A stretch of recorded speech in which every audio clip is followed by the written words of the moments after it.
Chapter 312. Sillin didn't head out to search for the black box immediately. Guanfeng's matter was more urgent, and Sillin wanted to hide for a while. Sillin had caused too much of a ruckus in the Empire recently, and many people were paying attention to Sillin's movements.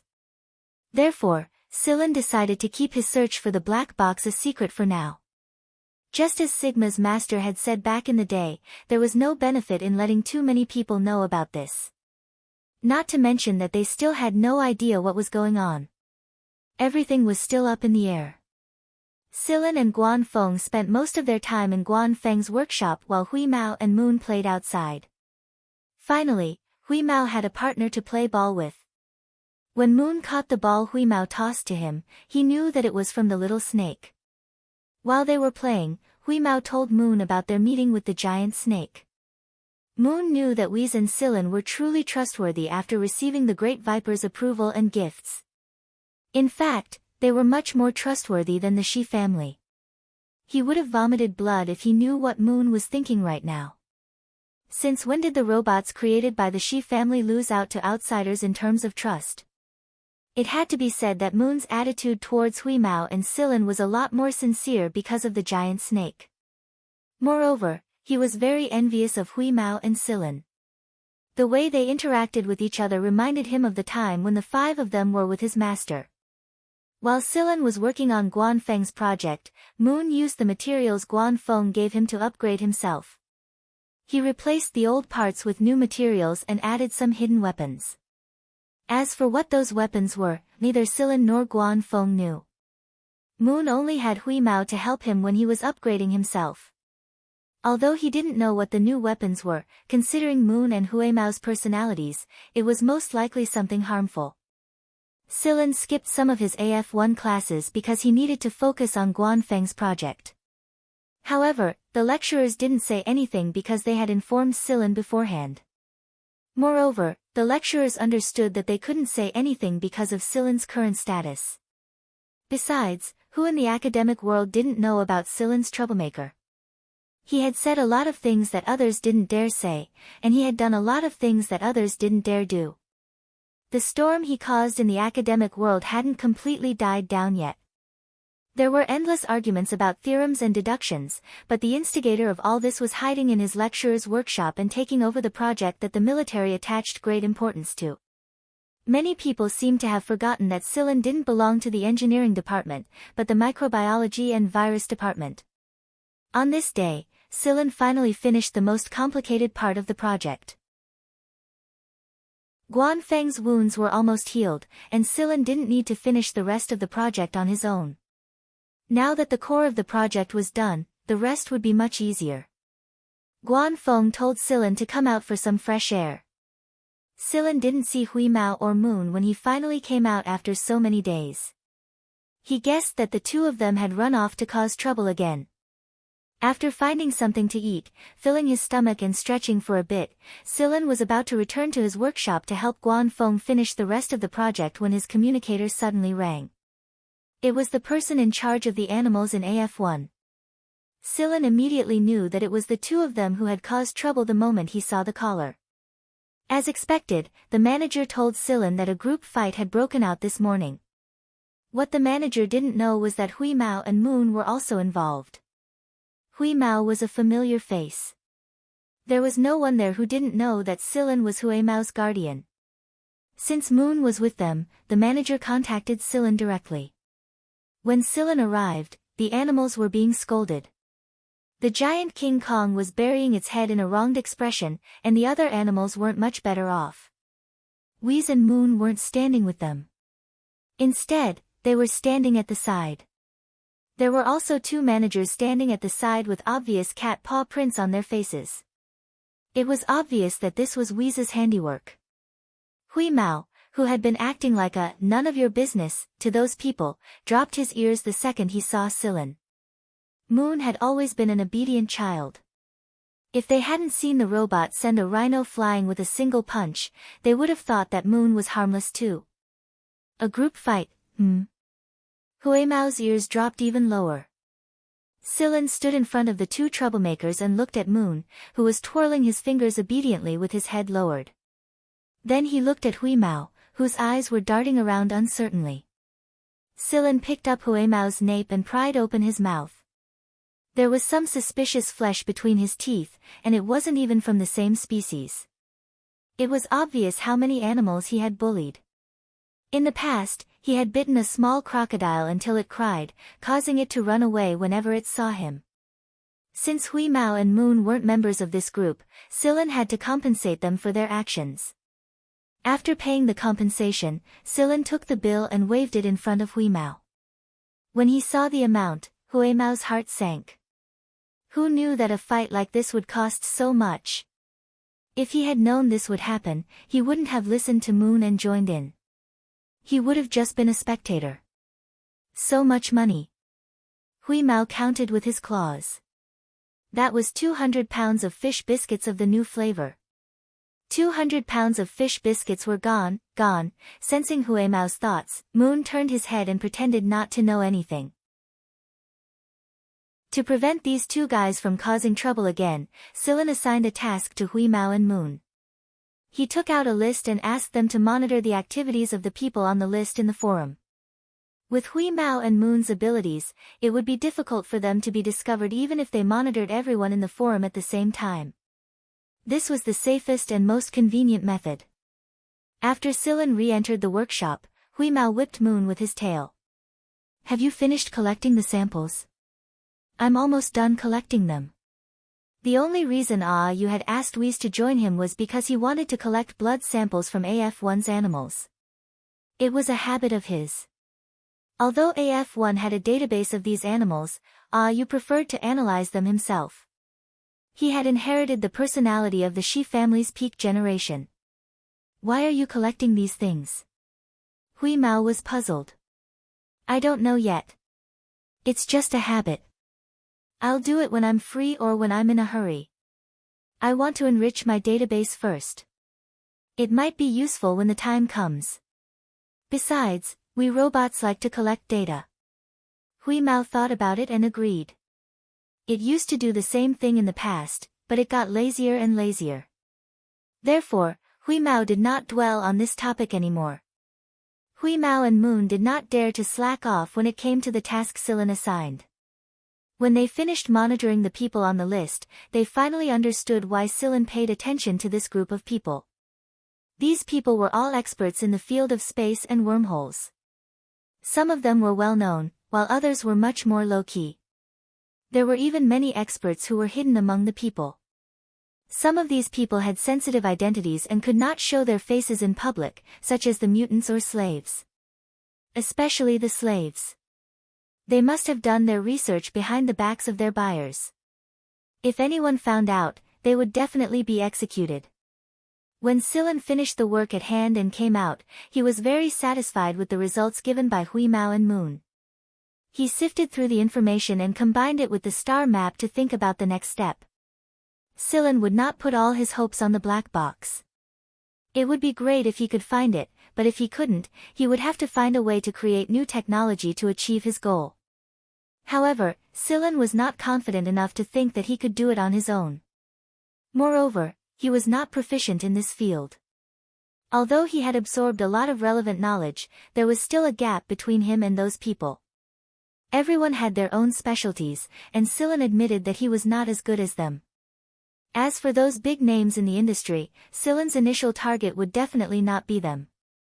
Therefore, Silen's first target was the unknown masters who were hidden among the people. The unstable wormhole Genya gave him was still quite a distance away from the capital star region, and he would have to pass by some of the target's residences along the way. That was why he decided to check out the civilian experts along the way, and if they were strong enough, he would decide what to do next. Silen and Shikai were working together. Silen gave Shikai a list of names, and Shikai sent a robot to monitor and report the information to Silen. Then, Silen would sift through the information and confirm it. Although Shikai was still passionate about the original robots, he was very interested in learning where the Gen family had started their business. He also wanted to see the situation in the other star system. Maybe he could find a way to build the original robots there, not to mention that Sigma was still there. By the time Guan Feng's project was done, the attention on Silen had gradually died down. The academic community had shifted its attention to the doubtful formulas and theorems. Every time a large debate was held, there would be an earth-shattering piece of news that shook the entire academic community. Thanks to these debates, the academic community was able to make great progress in all aspects. In the past, people preferred to refer to and repeat other people's experiments and research. If someone else was researching a certain species or material, they could change their research to a different species or material. The results were about the same, and there wasn't much progress or practicality in the end. However, it was a waste of money and time. But now, the debates and research projects were being launched one after another. The Emperor of the Mist Bodhisattva Empire was very happy to see this new scene. Every year, the local government didn't allocate so much money to them just to repeat other people's experiments and make it seem like they were busy. While everyone's attention was diverted, Silen quietly left the capital Star region. Everyone thought that Silen was still working on his project at Guanfeng's place. Are we really going to do it ourselves if we can't find the black box?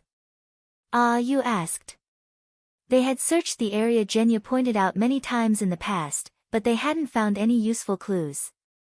It had been so many years, and you didn't hold out much hope. However, it had a feeling that Silen might be able to complete this unfinished task for 1,000 years. You could wait for years or even decades, but Silen was a human. He couldn't exist for as long as a robot. That was why you had collected blood samples from the animals. Most of them had long lifespans, and some of them could even live for hundreds of years. It wasn't easy for you to find a talented person he liked, and he hoped that he could find a safer way to extend Silen's lifespan through the newly collected data and technology. There were ways to extend a human's lifespan. They could go dormant or use drugs to modify the body, but the modification process would affect the brain. You wasn't willing to lower Silen's IQ even if it meant extending his lifespan. This was why none of the Shi family members had used drugs to extend their lifespans even though they had the ability to do so. You didn't even tell Hui Mao about this. What you didn't know, however, was that Silen's body was different from ordinary humans. The reason Hui Mao wasn't worried was because Hui Mao had always treated Silen like himself. Hui Mao didn't think Silen would have a short lifespan like ordinary humans. One of Silen's main targets was located on a planet that wasn't doing too well. The situation on this planet was more or less the same as old Chang's planet. There was a very clear dividing line between the civilian area and the city area, and 1/3 of the planet's population were aliens and slaves. Most of the aliens in the city were slaves, and those who didn't want to be slaves could only stay in the rundown civilian areas. The laws and regulations issued by the planet's government were all biased towards the people in the city, and the people in the civilian district were one level lower, not to mention the rejected mutants. They were the lowest existence on this planet, and also the main source of cheap labor. There was no need for Silen to do anything. With Hui Mao and Yu around, avoiding the planet's external defense network was a piece of cake. Silen piloted the aircraft to a more secluded place, where there was a robot waiting for him. This is the latest news on the target's mission. However, his physical condition isn't very good. If this continues, he won't make it past the year. The robot Silen had been sent here early to report on the recent surveillance situation. It was certain that the target was not in good health. Related research was harmful to the body. Which major research institution didn't have layers of security measures? Moreover, the people who were doing related research would receive regular maintenance treatment to prevent their bodies from being stimulated by radiation and energy disturbances, which would lead to deterioration and mutation. In contrast, the conditions of this target were much worse. It was impossible for him to have a fully protected laboratory, and he wouldn't be able to enjoy the regular treatment and maintenance that would cost him a lot of money. The deterioration had started long ago, and because he hadn't received any good treatment, the deterioration spread very quickly. Even the second and third deterioration appeared one after another. After studying this for so long, it was really not easy for him to stay alive and continue his research. Taking the temporary fake ID, Silen took Hui Mao and Yu to the city. The fake ID made it more convenient for Silen to act on the planet, and it also avoided some extra attention. The first place Silen went on this planet was a place at the edge of the city group. In fact, their target was not in the city, but in the civilian area. After the robot Silen finished explaining, it went back to continue monitoring the situation of the target to prevent any sudden incidents. The center of the city group was an absolutely prosperous area, and the further one went to the edge, the less prosperous it would be, and the edge of the city would definitely be more desolate. In a small alley in the city, 3 young men dressed in fancy clothes dragged a young girl into the depths of the alley. One of them covered the young girl's mouth to prevent her from screaming. Ignoring the young girl's struggle, he tightly clamped down on the young girl, not letting her break free. The 3 of them all had malicious smiles on their faces. The passers-by just glanced at them and didn't look again, as if it was a common sight. Moreover, the 3 people were not good people, and meddling in other people's business would only be asking for trouble. If anyone looked too much, they would also provoke the 3 young men's angry glares, as if they would dig out their eyes if they looked again. After the 3 young men dragged the girl deep into the alley, they threw her into a dead corner, and the 3 of them blocked the way. There was no one else here, and it was quiet. Only the squeaking of the rats and the buzzing of the flies could be heard from time to time beside the garbage dump. This place was too remote. Even the cleaning robots would not come here often, and the patrol team would not come here either. There were often people from the underground gangs dealing with things that could not see the light of day. Often, people would find mutilated corpses that had been dead for a long time in this place. After the girl was rudely thrown into the corner, she didn't have time to wipe the tears on her face and tidy up her messy hair and clothes. She curled up her arms and retreated to the corner. Her big eyes were full of fear, and she kept trembling, looking very pitiful. "This can't be blamed on us, you bumped into us yourself. Of all the bad roads, you just had to bump into us, you can only blame your own bad luck." The 3 young men slowly surrounded the corner, and one of them had already started to pull up his pants. The rat that was rummaging in the garbage dump for food suddenly stopped, and all the hair on its body stood up. It quickly left the garbage dump and fled underground, not even caring about the rice cake it had just found. The sound of blood splashing against the wall was mixed with the thud of the rats falling to the ground. The thick stench of blood permeated the air, mixing with the stench of the garbage dump. It was particularly nauseating. There was no sound of moaning, not even the last word was uttered. The 3 young men fell to the ground, their faces still had a bit of a lewd smile on their faces. Their pants were not completely pulled down. They did not even react until they died. The pitiful girl stood up and gently patted the dust off her clothes. The fear in her eyes had disappeared, and she looked as calm as if she had just thrown away a few pieces of garbage. She walked up to the 3 young men and took out all their valuables. She carefully put them away and prepared to leave. But when she turned around, she found that a person was already standing there. There was a gray cat perched on the person's shoulder, and it was staring at her curiously. "Sharo?"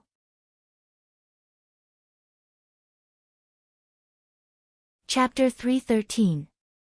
Sharo stared at the young man in front of her. Since he knew her name, he must have done some research or was sent by someone she knew. There were only a handful of people who knew about her background. However, Sharo didn't sense any killing intent from this young man. Either he was harmless, or he was good at hiding. Either way, Sharo didn't want to tangle with this young man. She wasn't confident that she could win against someone who could appear without a trace. "Who are you?" Sharo looked at Silen cautiously. Silen didn't answer her directly. "I have something to discuss. Shall we find a place to talk?" Sharo frowned. "I don't know you. There's nothing to talk about. If you're going to threaten me with what happened earlier, I'm sorry, but I don't accept threats." Although she looked to be only 14 or 15 years old and looked a little underdeveloped, she was able to speak so calmly and kill people without batting an eye. Her methods were clean and efficient, and she was a girl. It was indeed impressive. No wonder she could operate in the city for so long. Sharo's eyes turned cold when she saw that the young man wasn't going to leave. Foxes and wolves. Myriad Sea City. Or another gang. Sillin chuckled softly. It looks like this girl thinks I'm a member of a gang in the city. Neither. I'm actually looking for Shirtang. The Shirtang that Sillin spoke of was the person he was looking for. He was also the girl's older brother. Sharo suddenly erupted with killing intent as soon as the name, Shirtang, came out of her mouth. Her figure vanished into thin air. At the same time, a cold light flashed like a silver snake. Just now, the three people were killed by this. Their arteries, throats, ribs, and hearts were all severed. However, the cold light was too fast, as if everything happened at the same time. The three people didn't even have time to react before they lost their lives. The cold light's target was Sillin. The cold light didn't always exist. It only flickered for a moment when Sharo vanished into thin air. Then, it disappeared. However, just because it couldn't be seen didn't mean it didn't exist. Sillin reached out with his right hand and stopped not far from his chest. He pressed his index and middle fingers together as if he was holding something. His hands moved quickly, but Sillin's gaze was fixed on a spot not far away. Then, a silver ring of metal appeared on his right hand. It extended all the way to where Sillin was looking, and Sharo's figure gradually appeared. Sharo was holding an extremely thin metal weapon in her hand. It was her weapon. Sharo was a mutant, and only a handful of people knew that she could turn invisible. Most of the people who knew about Sharo's ability were already dead. In the blink of an eye, Sharo knew that she was no match for the man before her. His invisibility ability did not work at all, and Sharo didn't plan to attack for the time being. Her opponent had caught her silver snake saber with just 2 fingers. Sharo didn't sense any malicious intent from him, but she didn't let her guard down just yet. Sillin loosened his grip and the silver snake blade returned to Sharo's hand. Sharo flicked her wrist, and the silver serpent blade disappeared without a trace. By the looks of it, this little girl has been playing this game for a long time. Why are you looking for him? Sharo asked. Cooperation. Sillin nodded at the other side of the alley. Someone's coming. Let's talk somewhere else.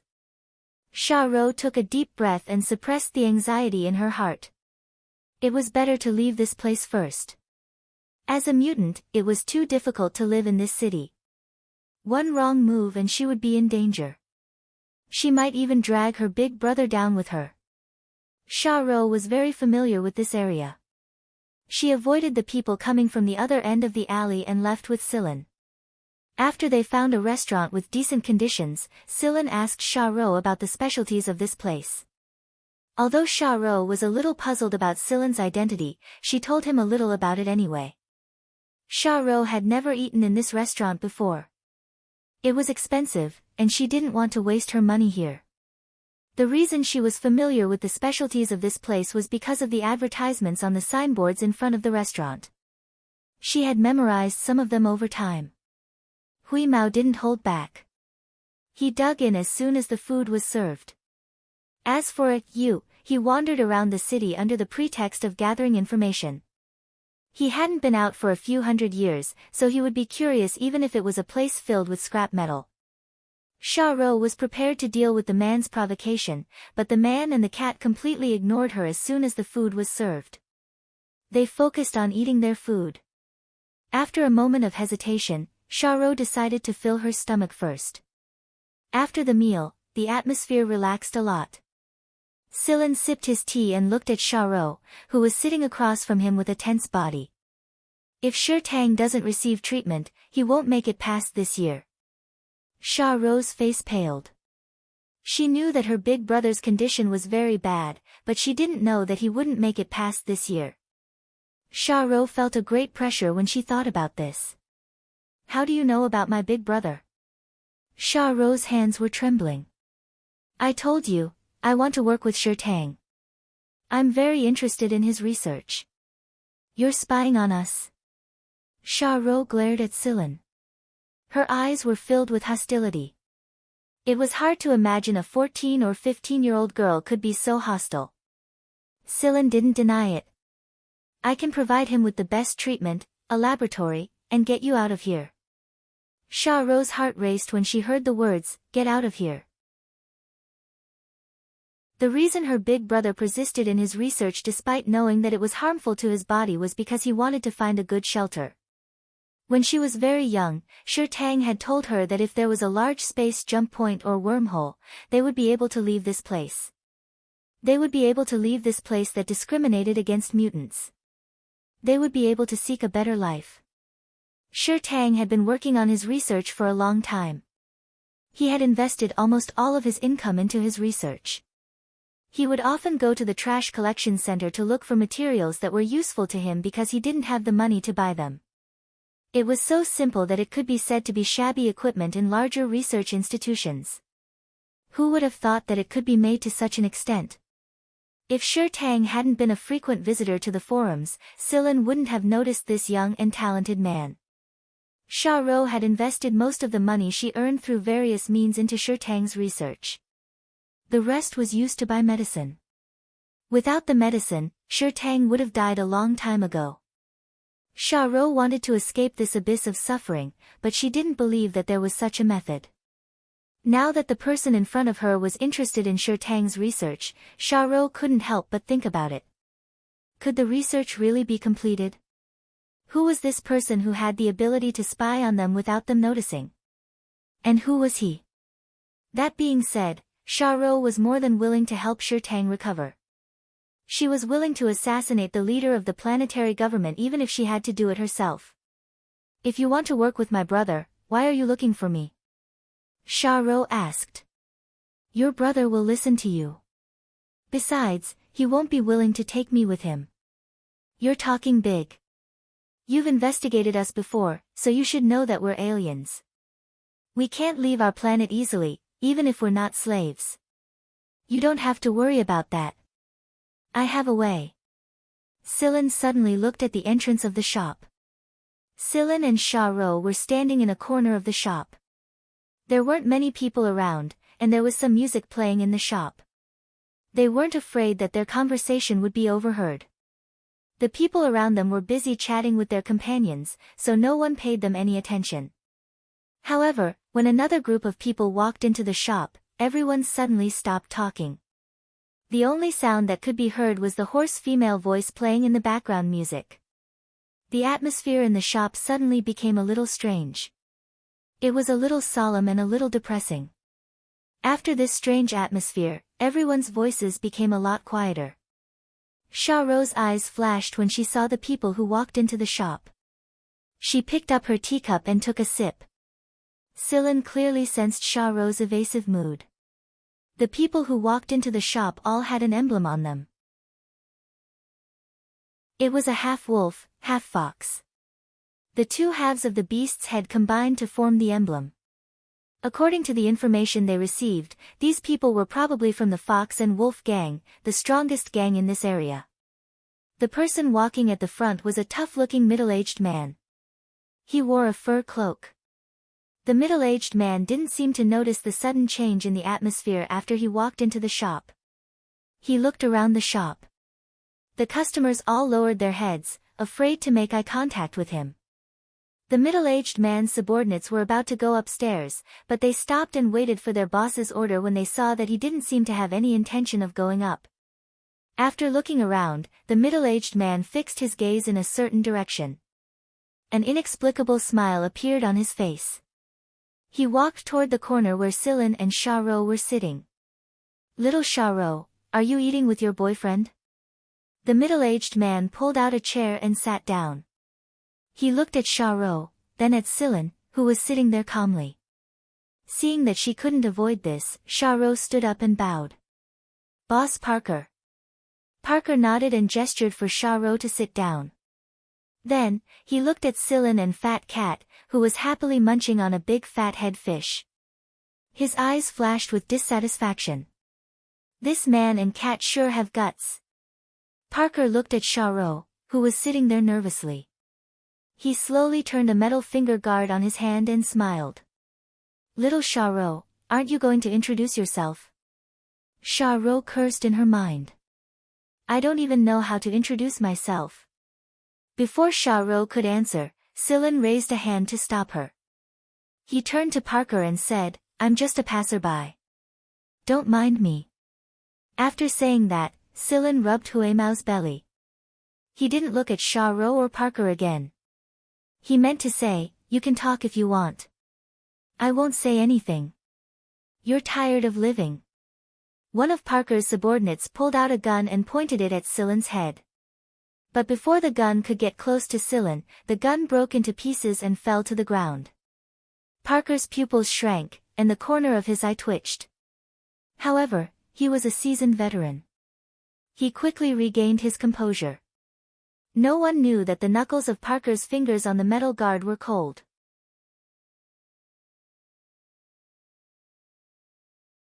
Chapter 314. The eyeballs of the people behind Parker were about to pop out of their sockets. They had absolutely no idea how such a thing had happened, and for a moment they all became highly vigilant towards Sillin. Sweat dripped down the forehead of the man who pulled out his gun just now. He had never encountered something like this since he started working in this line of work. Parker waved his hand and smiled at Sillin. My men are ignorant. Sorry for the offense. Parker knew that Sillin's movements were too fast just now. He didn't give anyone the time to notice him at all, and no one could keep up with his movements either. Who is this guy? Since when did someone like this show up on my turf? Parker didn't want to probe too much before he figured out who this guy was. He didn't want to offend him. After all, this guy didn't have any intention of going against him. Even if he wanted to probe, now was not the time. With that in mind, Parker smiled and signaled the man who pulled out his gun to apologize. The man didn't hesitate. He humbled himself and retreated to the back after apologizing. He wiped the sweat off his forehead. He couldn't calm down for a while. It's fine. You can continue, Sillin said casually. Parker turned to Charo when he saw Sillin's reaction. He didn't know the relationship between this stranger and Charo, so he put on a more sincere smile to avoid conflict. He said in a low voice, You're the one who took care of the 3 people in the alley, aren't you? Although they don't have any insignias on them, I want to remind you that one of them is related to a small leader of Myriad Sea City. However, since they came to my territory to behave atrociously, it doesn't matter if they die. Charo sighed in relief when she heard the latter half of Parker's words. The gang leaders of Myriad Ocean City and Fox and Wolf Gang had been trying to recruit her into their gang, but she never agreed. She only made some deals with them in private. She was a part-time assassin, and she would receive a sum of money after taking care of the target. That was all. She didn't dare to get too involved with these 2 gangs, and she didn't dare to offend them. She was afraid that Parker would use those things to threaten her, but it seemed that Parker didn't mean that. She just couldn't figure out if Parker made this decision because of this stranger or something else. Be careful. Myriad Ocean City isn't very peaceful, and the planetary government is keeping a close eye on it. Be careful and don't do anything. Alright, thank you for informing me, Boss Parker, Charo said. Charo was a little wary of Parker. Alright, I won't disturb you anymore. Parker straightened his cloak and left with his men. It was not until he reached the top floor that Parker felt a chill on his back.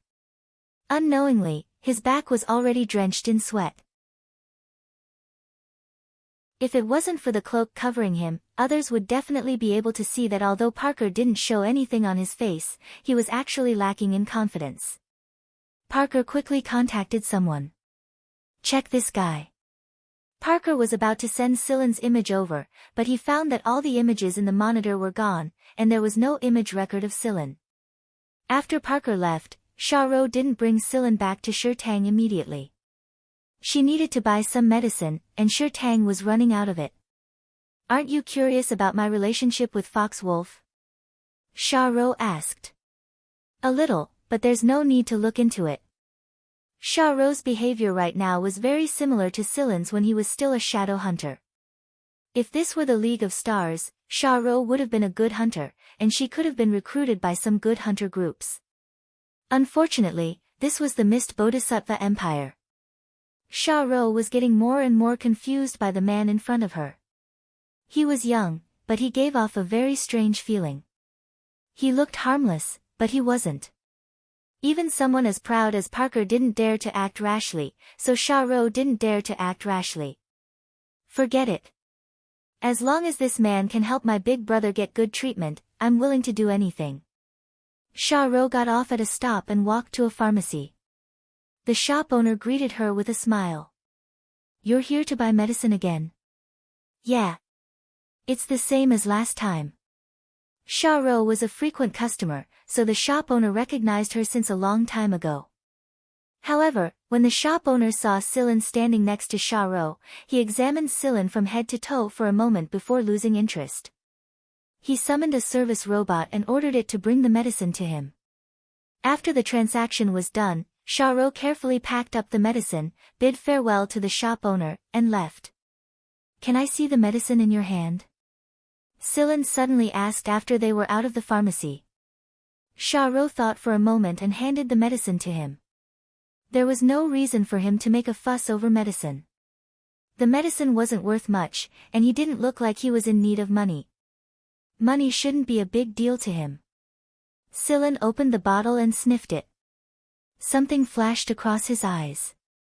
Even Hui Mao, who was yawning on his shoulder, paused for a second. Hui Mao hadn't learned much after following Silen for so long, but Hui Mao was getting more and more familiar with the price of the medicine. The money Sha Ro gave the shop owner wasn't even enough to buy a bag of fish biscuits, but the medicine in the bottle was more than enough to buy 50 bags. The prices of goods in this area weren't cheap. Although the level of consumption wasn't as high as the center of the city, it wasn't too far off. Plus, the price of medicine shouldn't be too different. How could someone buy such good medicine with so little money? Silen took a sniff and knew what kind of medicine it was. He poured out a pill and closed the bottle. Then, he looked at the other bottles. He returned the medicine to Sha Ro and didn't say anything else. Is something wrong? Sha Ro asked. She wasn't sure. Her big brother always took these medicines, and they were very effective. If it weren't for them, her big brother wouldn't have survived until now. Nothing. Is there anything else you need to do? If not, let's go to the Hall of Records, Silen said. Sha Ro didn't press the issue. Let's go back. There's nothing else for now. Sha Ro was planning to sell the items they looted from the 3 people they killed today, but Parker told her that the situation was getting more and more tense. It was better to be safe than sorry. She decided to wait until the situation blew over. Then, she would find some time to exchange the items for money. While Sha Ro wasn't paying attention, Silen's finger moved on the communicator and gave the robot a new order. It looked like things weren't as simple as he thought. No wonder the Hall of Records could survive until now. There was someone else hiding in the dark. But who was this person? Sha Ro and the Hall of Records would never know. The person had done everything so discreetly that Sha Ro and the Hall of Records wouldn't notice anything amiss. He had no choice but to investigate on his own. At the exit of the city, Silen relived the strange gazes he received from the workers. The workers there didn't seem to like people who were leaving the city, especially those who took the train instead of driving their own flying cars. Their eyes were filled with contempt. Sha Ro snuck a peek at Silen. He wasn't affected by the stares. She was impressed. As expected, all-powerful people are able to keep their composure. Parker, for example, could put on a calm and collected face even when he was scared to death. Sha Ro believed that she was still lacking. She needed more practice. The condition of the train leaving the city was terrible. It was crowded, and the carriages were filled with all kinds of strange smells. People cursing and swearing could be seen everywhere. Most of them were mutants. Some were slaves who had been released to visit their families, and some were residents outside the city. Many of these people were good fighters. Even if they weren't, they would still have a huge advantage in other areas. They were very satisfied with their current lives. Even though they were slaves, as long as they were obedient, willing to work hard, and followed a good master, their living conditions were better than the average city resident. There was a mutant in the carriage that Silen and the others were in. He was showing off a gemstone that his master had given him. The people around him were green with greed. If it weren't for the fact that this person was hard to deal with, they would have gone up and robbed him already.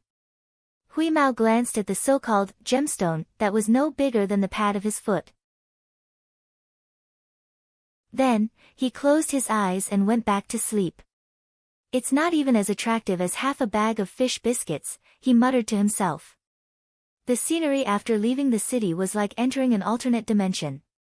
The bustling skyscrapers disappeared like fleeting shadows. In their place was an area that looked like a wasteland. Some of the people in the carriages started roaring when they saw the residential area. Most of them were the slaves who hadn't left the city for several years. At every station, there would be someone getting off. Some of the mutants who could fly immediately spread their wings and roared as they leaped out of the carriage and flew downwards. They seemed to be very eager to get down. The closer they got to their destination, the more restless Xiaorou became. She couldn't wait to check on her brother. Silen, do you want me to take care of those little rats that are following us? Huimao whispered to Silen. No need. Let them follow us. Fine. Huimao curled his paws unwillingly. His paws were itching again. Xiaorou dashed out of the carriage as soon as they arrived at their destination. Silen followed behind her. Shirtang was being watched, so he wasn't worried. The place where Shirtang and Xiaorou lived wasn't small. In fact, in this remote area of ruins, every household occupied a lot of space. However, most of the land wasn't suitable for living. Most of the soil contained radioactive elements and some poisonous substances. If they wanted to stay, they had to deal with it themselves. The place where Shirtang and Xiaorou lived was one that they had dealt with themselves. Otherwise, they would have been killed by the radioactive substances in less than half a year. It was a low building that covered an area of about 100 square meters. It didn't look very impressive, but those who knew the ropes could see a lot of clues. Although the materials used were very rough, the machinery assembled from those inferior materials wasn't as useless as it looked. When Silen entered the house, Xiaorou was giving Shirtang some medicine. The man who was taking the medicine was less than 20 years old, but he was so skinny that he looked like a bag of bones. His complexion was terrible, and most of his hair had fallen off. Only a few strands remained. His eyes were deeply sunken, and there were bloodstains under his nose that hadn't been wiped clean. Due to the worsening of his condition, his skin had darkened. Based on Xiaorou's skin color, it wasn't Shirtang's original skin color. Xiaorou told Shirtang about Silen, but Shirtang didn't respond immediately. Although his complexion wasn't good, Silen could see the stubbornness in his sunken eyes. If Silen hadn't told him to take them away, Shirtang would have refused immediately. If they could leave, Xiaorou wouldn't have to run around the city anymore. Silen didn't rush her. He looked around the house and saw many old machines and electrical appliances. Most of them were probably abandoned and then picked up by Shirtang. Shirtang's health wasn't good, so he couldn't run around the city like Xiaorou. Suddenly, Silen's gaze fell upon an old modified microcomputer. In reality, it couldn't really be considered a microcomputer. Its size was 5 to 6 times larger than a normal microcomputer, and the main reason for this was that it was modified later on. Shirtang's source of income used to be repairing old electrical appliances. Later, when Silen's return appeared on the forum, Shirtang tried to answer some of the bounty questions. While he was enriching himself by observing the debates of the big shots in the industry, he also found a new way to make a living. There were many formulas written on a drawing board next to him. From these formulas, it was clear that Shirtang had a deep understanding of the field of computer science. Not only that, but he also had great computing power. Silen felt the communicator on his wrist vibrate. He lowered his head and pressed a button. The robot sent him an encrypted message consisting of strings of characters. I want to ask, why did you choose me? Tang asked. He was not one of those inflexible researchers who did not care about worldly affairs. He could see many things very clearly. You have the potential. Silen pointed at the second formula on the drawing board. The fact that you can use this formula means that you're halfway there. Tang paused. It's not that I'm paranoid, but I really can't believe that there are such good conditions. We've been living here for more than 10 years, but no one has ever cared about us. I've never received any formal education, not even a basic education. No one will accept someone like me. It was undeniable that the academic world placed too much emphasis on the education of its people. It was why many good seedlings were lost. This was one of the problems Silen pointed out at San Colombo. Silen waited for Tang to finish. He took out the pills he had poured out of the bottle earlier. Do you know what this is? Tang looked at Xiaorou. She looked just as confused as he was. I don't know much about medicine. Xiaorou has always been in charge of buying them. Every once in a while, Xiaorou would go to the city to buy medicine. That was only one of her reasons for going to the city. Tang didn't know about her secret dealings with the Fox Wolf Gang and the people from Myriad Sea City. He had no idea that his little sister had taken more than 100 lives. Silen understood. Xiaorou had told Silen to keep it a secret. Xiaorou fidgeted anxiously for fear that Silen would spill the beans, but Silen continued, do you know the value of these drugs? Silen pointed at the medicine bottles on the table. These medicines are worth enough to buy a good flying car. Thud. Tang dropped the metal cup in his hand. He stared at Xiaorou in shock. Where did they get so much money? However, Xiaorou's reaction was similar to his. How can this be? Xiaorou murmured. What I'm trying to say is that someone has been watching you all this time. It's just that they don't want you to die. This medicine isn't bad, but it's enough to keep you alive. You should know how powerful the electromagnetic radiation and lasers in your research are. Plus, you don't have any protective measures. Xiaorou and Tang both remembered that the medicine they bought 3 years ago was very effective. Since then, they had been taking the same medicine for the past 3 years. If that was the case, then the mastermind had been watching them for more than 3 years, and they hadn't noticed it at all. Xiaorou shot to her feet. Is it someone from the Fox Wolf Gang? Or someone from Myriad Sea City? Why would they pay attention to my brother's research? Even Tang, who didn't go out much, knew how ruthless the Fox Wolf Gang and Myriad Sea City were. It would be very difficult for him to escape if he got involved with them. No wonder I was able to pick up those materials. Someone arranged for me to do so. Tang buried his head in his hands. The reason he worked so hard to produce results was so that he could escape from this kind of environment and life. But in the end, he was told that he was under someone else's control. He was under the control of those who saw them as slaves. How could Tang accept this? Moreover, those people were obviously paying attention, but they didn't provide a good research environment and conditions. This meant that they didn't really value it. It was more like a kind of charity. Seeing that you were pitiful and the research was not bad, they threw a few sweets to you. The atmosphere in the room grew heavy.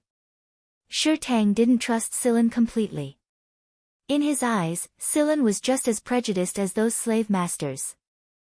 Huimao flicked its ears and yawned in boredom. Suddenly, it glanced at the broken microcomputer and said, Hey, sure something, I want to use your microcomputer. It's too boring. I'll play with it first. You guys talk. Tang's mind was a mess right now, but he didn't care and didn't answer. Whis took this as tacit consent, so it jumped down from Silen's shoulder and bounced over to the table. Then, it crouched in front of Tang's broken microcomputer and lifted its paw to enter the login page. With outsiders around, it didn't dare to let them know that it could control mechanical data without moving. It could only move its paws. Hui Mao was furious when he saw that it occupied the forum all year round. Meow. I've been away for a few days, and these guys are already causing a scene. Hui Mao squatted there and wagged its tail in annoyance. Shi Tang looked at Hui Mao. He was afraid that Hui Mao would break his only microcomputer. He was surprised when he saw the image on the screen. You're also browsing? Return.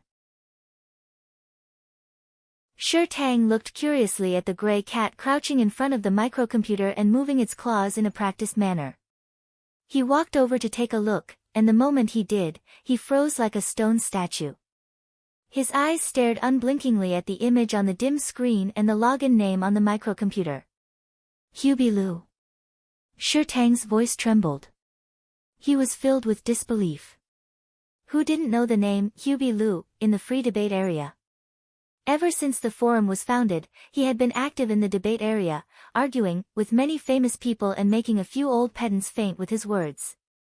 Many people guessed that he was from the RAS, and the people from the RAS all remained silent. If the RAS said no, then it would be another case of a private expert slapping them in the face. They wouldn't do such a thing that would damage their reputation, and because of this, many people tacitly agreed with this guess. But now, looking at the scene in front of him, Shi Tang felt as if he had been nailed by a hammer. Was this the legendary Hubie Lu? That mysterious person who was worshipped by countless people and had a support team every time he argued was actually a cat? Shi Tang's frozen face twisted again and again. Hui Mao, who was squatting in front of the crappy microcomputer, didn't notice Shi Tang's abnormality at all. He was busy arguing with a few people who were making a big fuss. The originally lively free debate area exploded because of Hui Mao's appearance. People who were hanging out in other sections rushed to the debate area like they were on steroids. Under such circumstances, Shi Tang had no choice but to believe the identity of the person in front of him, no, the cat in front of him. Shi Tang was quickly attracted by the content of the argument on the forum. A purely academic argument. This kind of atmosphere really made his adrenaline soar. Right now, he didn't care about the value pill or the person behind it. He was completely immersed in the debate on the forum. Meow, my god. This old guy is still so stubborn. His matrix equation was wrong to begin with. Silen, this old guy must be punished severely. This kind of person is a senior professor. He's just misleading the students. Hui Mao yelled as he used his fat paws to input the correct matrix equation. Silen. Silen. This name was definitely at the top of Shi Tang's dictionary. As soon as Hui Mao said it, Shi Tang immediately caught on to the two words. Which Silen? Shi Tang's twisted expression cracked. He spoke quickly and excitedly. The video of the lecture in the 23rd star sector was not uploaded, or it was deleted as soon as it was uploaded. Even the forum did not have any videos or pictures of Silen. Therefore, many people in the industry had only heard of the name, Silen, but had never seen him in person. However, the people who heard the entire lecture in the San Colombo Academic Hall would mention some of the content of the second half of the lecture when they browsed the forum. For many people, especially those young researchers who were suppressed at the bottom of society and had dreams that others thought were out of reach, Silen was a legend. A legend of the academic world. Shi Tang's breathing became more and more rapid. Before the return came into existence, Shi Tang had already heard of the name Silen. However, at the time, Silen's name was only circulated within a small circle in the industry. People in the virus research circle were more familiar with this name. However, as the content of the lecture spread, more and more people became aware of Silen's achievements. After that, the Return Forum was established, which set off a storm in the academic world. It could be said that Silen was the idol of countless young people.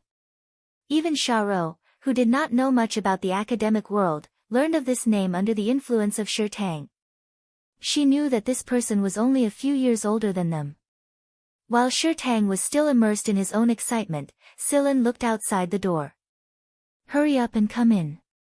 What are you looking around for? As soon as Silen's voice faded, a round mechanical head poked out from the gap of the door. It pushed the door open and walked in with an embarrassed expression. This is the first time we've met. I heard that visitors should bring gifts, so please accept this, you said, cautiously. Silen's face twitched. The so-called gift in Yu's hand looked very familiar.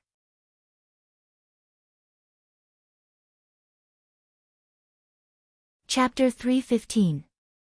Xiaorou stared at the embarrassed robot. She had a feeling that this robot was different from all the robots she had seen in her life. Perhaps the robots she had seen were more perfect and elegant in appearance, but this robot gave her a very strange feeling. How should she put it? Aside from the fact that it looked like a robot, it seemed to possess a human soul. If it weren't for its mechanical body, Xiaorou would have mistaken it for a shy and reserved child who had come to visit a stranger's house.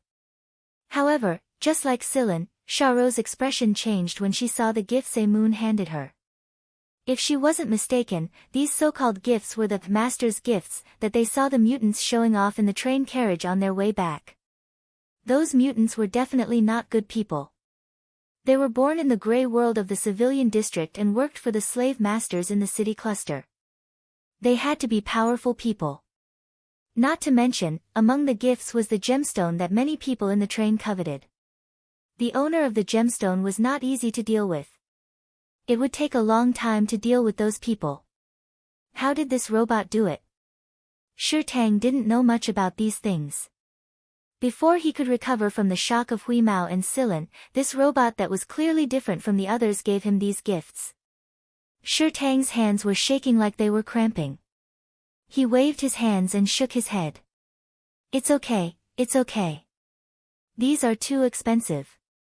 There's no need for gifts. Moon shoved the gemstones, bracelets, and rings into Shirtang's hand and performed an ancient greeting. It was an etiquette from 1,000 years ago. It was a little different from modern etiquette, but those who didn't know anything about etiquette wouldn't be able to tell the difference. Shirtang didn't know how to react. His palms were sweaty, and his nose was bleeding again. He coughed a few times. As his physical condition worsened, Shirtang's agitated emotions could easily trigger a series of symptoms. Bleeding and coughing weren't the main problem. In severe cases, he would fall into a deep coma for several days. Xiaorou quickly brought a bottle of liquid medicine to Shirtang. Only after he drank 2 mouthfuls did Shirtang calm down. Eat this. Silen tossed a small bottle of medicine over. This medicine was much better than the one Shirtang was taking. Originally, Silen was going to give it to Shirtang and the others after they were taken away for treatment. After all, they had just met, and the other party would definitely be on guard. However, seeing Shirtang's reaction after knowing his and Huimao's identity, there was no need to worry about that. Shirtang didn't care about the gifts in his hands. He placed them on the table and took the medicine bottle from Silen with trembling hands. Then, he drank the water Xiaorou gave him without any hesitation. Not to mention taking medicine, even if Silen asked Shirtang to pack up and leave right now, Shirtang wouldn't say a word. In fact, even Silen himself did not know that his name had unknowingly become the religion of many people, such as Shirtang. Silen wasn't the best academician in the entire Mist Bodhisattva Empire, nor was he the most authoritative person in the world of academia. However, he was definitely one of the most influential people in the entire empire. There weren't many people in the world who didn't know Silen's name by now. The younger generation, the lower generation, was also going to rise to power in the near future. A famous historian of the Mist Bodhisattva Empire once said in an influential magazine that Silen would play an important role in the history of academia. He was the person who would lead the academic world to a turning point. However, at this moment, the man who played an important role in the turning point of history was covering his face with his hands. He was speechless at the shy Yu who was introducing himself to Shirtang and Xiaorou. As expected, Yu was a troublemaker. After the introduction, Yu tilted his head and looked at Shi Tang and Sha Rou. Will you be leaving with us? Shi Tang looked carefully at Silen and saw that Silen was looking at them. He sucked in a deep breath and said in a trembling voice, I'm listening to your arrangements. Just call me Silen. Silen suddenly turned to look at Yu. You're in trouble this time, Yu. Yu scanned the area with his scanner before looking down and twirling his fingers. I'm really sorry. Silen curled his lips. Sorry my ass. Keep pretending, keep pretending.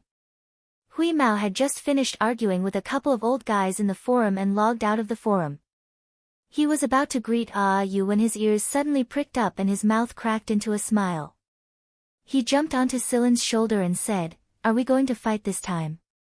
Sha Rou was confused by their reaction at first, but her eyes suddenly focused and she said to Shi Tang, Big bro, you go inside first.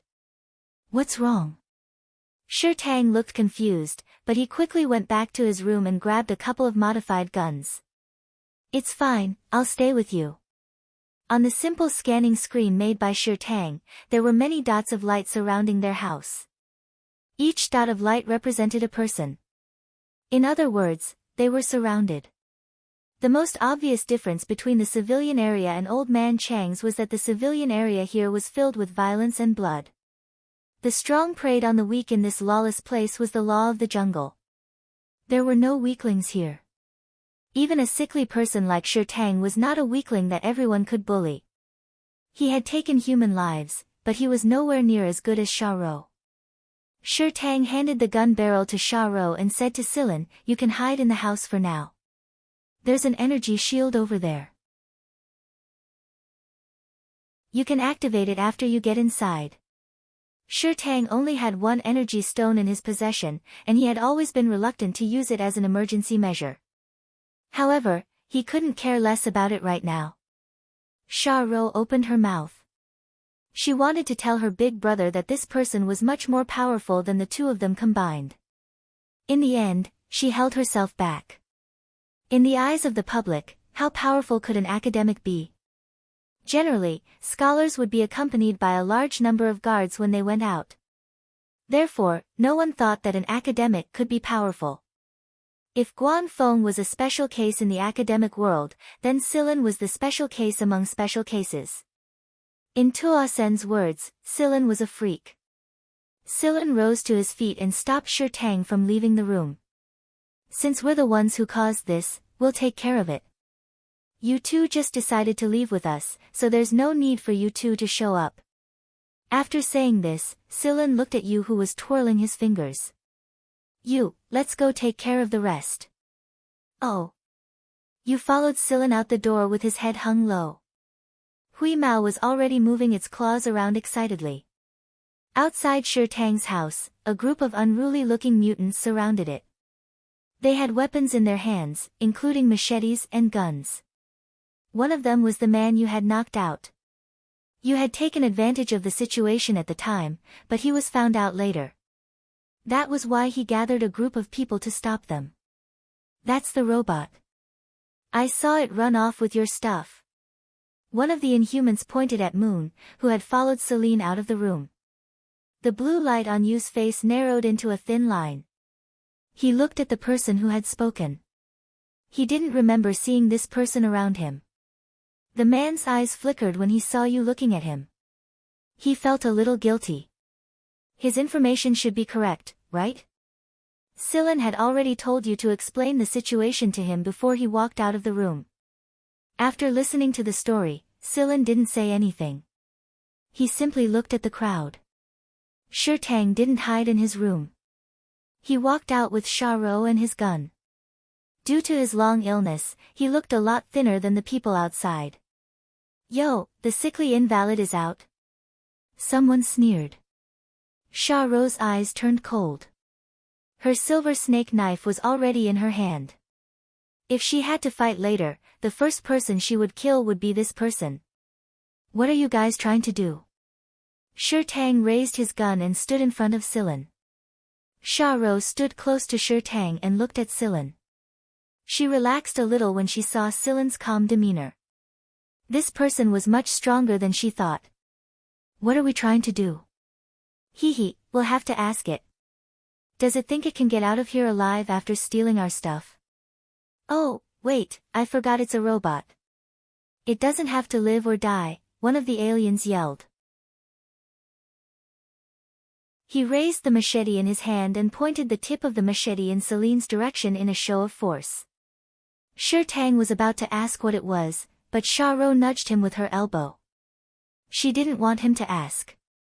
Celine took 2 steps forward. The moment he moved, Sure Tang tensed up. He couldn't let this person get hurt here. Otherwise, Sure Tang would feel like a sinner in the academic world. Some of the people in the circle were already pointing their guns at Celine. If Celine made a move, they would open fire. Pushing aside Sure Tang, who was blocking his way nervously, Celine bent down and reached a hand to the ground. There was a metal plate buried into the ground, and only a small part of its edge was visible. Sure Tang and Xiaoro had tried to flatten the area as much as possible because they couldn't pull out the metal plate that was buried deep into the ground. But now, Celine stretched out his hand and easily poked his fingers into the sturdy ground. He grabbed the metal plate, raised his arm, and pulled. Sure Tang watched as Celine easily pulled out the metal plate that he and Xiaoro couldn't even pull out with their combined strength. The metal plate was 7 or 8 centimeters thick, nearly 1 meter wide, and more than 7 meters long. Moreover, its density and hardness were relatively high. This kind of metal was not very valuable. It could be seen in many places in the civilian area. Most of them were buried in the ground as a foundation, so everyone knew very well how difficult it was to pull this metal plate out. However, this seemingly useless young man pulled it out with one hand without panting. It was as easy as pulling a carrot. This was only the beginning. Celine pulled the metal plate out and looked at it. Then, he placed both hands on the metal plate and folded it into a simple stool. This series of actions made everyone's eyelids twitch. Sure Tang and Xiaoro's hands trembled. They suddenly felt very weak. Celine swept the dust off the stool and sat down calmly. He crossed his legs and placed his fingers on his knees. Are you going to apologize? You heard Celine's words, but his head was still lowered. He clenched his fists tightly. He looked very nervous. Sure Tang couldn't bear to see him like this. Xiaoro liked this weird little robot, but she knew that a person who could steal something from those people was no ordinary person. Under the watchful eyes of the crowd, Yu inched closer to the encirclement and said timidly, "All right, I sincerely apologize." As soon as he finished speaking, an arc of white light shot toward the ground. 2 steps away from the encirclement formed by these ill-intentioned mutants, there was a deep arc-shaped depression on the ground. Moreover, the depression was still emitting smoke. The soil and metal buried there were instantly burned into smoke. A timid and slightly innocent voice asked again, do you accept my apology? Everyone. Accept? How could they not? What the fuck, you even took out a weapon like this. What can we say? If this kind of attack was used on a human, not even their bones would be left. The faces of the people who were holding their knives and guns just a moment ago twisted. If Celine's action earlier was only enough to make their eyelids twitch, then Yu's behavior right now was enough to make their livers twitch. Sure Tang's jaw almost dropped to the ground. As expected, Celine's pets and robots were different from everyone else's. No one dared to say anything. Some of the people who had formed the encirclement already planned to retreat. They had nothing better to do, so they came to have some fun. Who would want to risk their lives against these people? It was obvious what kind of equipment they had. Going up against them would be suicide. They wouldn't do something so stupid. Then, what kind of explanation do you want for this? If you want it, I'll give it to you, Yu said innocently. No one answered. What kind of explanation? Who would dare? Perhaps the next explanation would cost them their lives. Yu looked around. Some people's legs trembled when they saw the mechanical face with the blue stripes. They couldn't help but back away. We can't retreat. Someone in the encirclement suddenly shouted. It was the person who pointed out at you. He avoided everyone's eyes when they looked at him, but he still stubbornly said, "Don't be afraid of them. My boss will be here soon. You'll get what you deserve." You looked at the person and asked, "Who's your boss?" "My boss is," splat, blood splattered. The person was cut in half at the waist. Useless. A person with a water pattern tattoo on his face appeared behind the person. Blood dripped from the blade in his hand, but it didn't leave any marks. The people who had been running away retreated when they saw this person. Some started to run, but they only got a few steps before blood splattered everywhere. People appeared one after another. They were all wearing cloaking devices that could make them invisible. Those people didn't see anyone when they ran, so they didn't even see the person who wanted to kill them. They're from Myriad Seas City. Sha Ro recognized one of them. He was one of the most powerful assassins in the city. The people who had come before were more or less the same, and they knew each other's strength. However, these were assassins from Myriad Seas City who had come prepared. Even Sha Ro had no chance of winning against any of them. Sha Ro's face turned as white as a sheet when she saw these people. In the past, these people were only after money. But now, these people were executioners. Sha Ro didn't even have the courage to take a single step forward. Her legs felt like they were frozen in place. "I'm sorry," Sha Ro said in a low voice. She was talking to Shurtang and Silan. She must have killed the 3 people from Myriad Seas City that attracted the attention of these people. She didn't expect them to send out such powerful assassins. Could it be that the 3 people in Myriad Seas City were much more important than what Parker said? "They're not here for you," Silan said. "Their target is me." "You?" Sha Ro looked at Silan in confusion. "Because they're the ones who've been watching you." Sha Ro and Shurtang felt a chill run down their spines. Had these people been watching them all this time? Clap, clap, clap, clap. Applause rang out. A figure appeared on the stage. It was just an image projected by the projector. This person must be watching them from somewhere. The person in the image looked a little frail. If it weren't for the twisted smile on his face, he might even look like a scholar. As expected of one of the top 5 most influential people in the world of academia. "It's a pleasure to meet you, Silan," the person said. Silan glanced at him but didn't say anything. The person wasn't angry at Silan's silent response. He continued, "If I didn't happen to have some free time today, I wouldn't have noticed that an honorary scholar of the Royal Academy of Sciences would show up in a small place like this." "You've been watching us?" Shurtang asked. Shurtang was having a hard time holding back this question. Shurtang's first impression of the person in the image was disgust. "I've been watching you. You're not worthy. It's just that one of my subordinates discovered your talent by accident, so I secretly helped you out. But from the looks of it, you didn't even get the final results." It sounded like his subordinates saw a stray dog on the side of the road and threw a few leftover bones at it from time to time. Shurtang trembled in anger. It had to be said that the person's help did help Shurtang's research to a certain extent. It wasn't much, but it did save him a lot of time searching for the necessary ingredients. That drug did prolong his life a little too.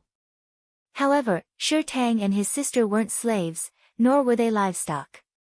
The way the person spoke and looked at them made Shurtang want to beat the crap out of him. Celine was still sitting in the same posture as before.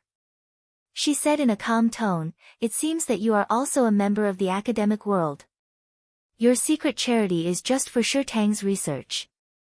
Moreover, although Shurtang did not completely succeed in obtaining the results, didn't you steal some of the research results at some stages? So, in reality, he doesn't owe you anything." Shurtang abruptly turned to look at the person in the video. His research was stolen by someone else a long time ago. He had been working hard all this time for these people. His illness was also for these people.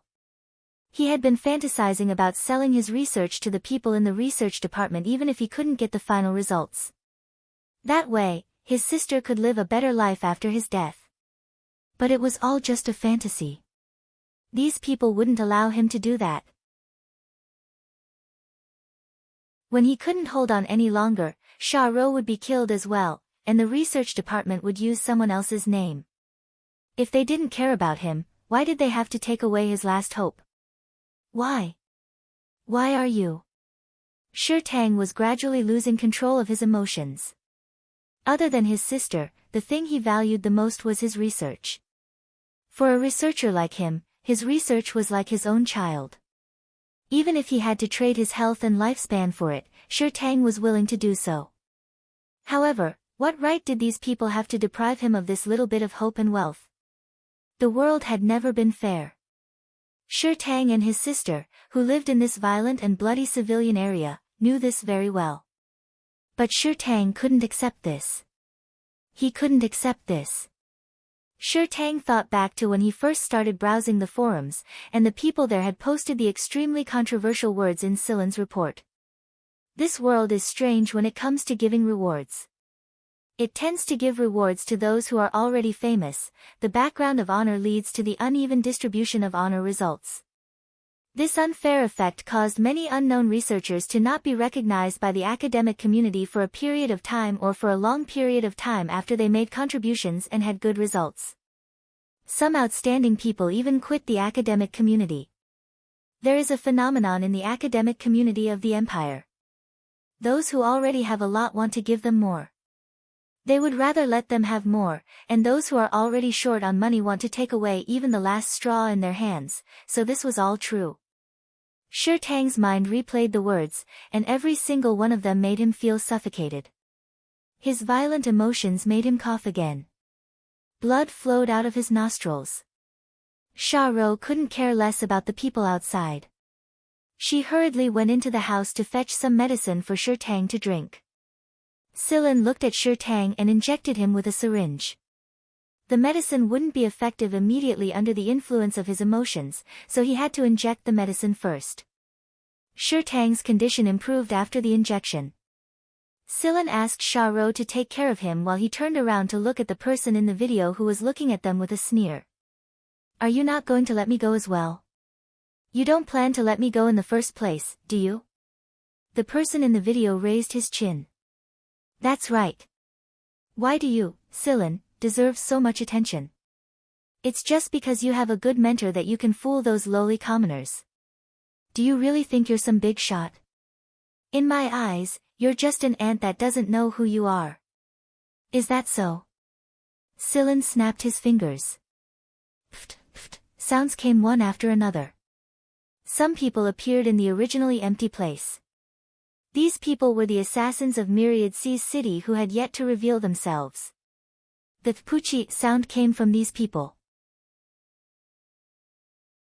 Their cloaking gear was broken, so they revealed themselves one after another. However, they were already dead by the time they showed themselves. Under the astonished gaze of the man in the video, the subordinates he sent, whether invisible or not, fell one after another. However, they couldn't detect the people who were hiding even deeper than they were.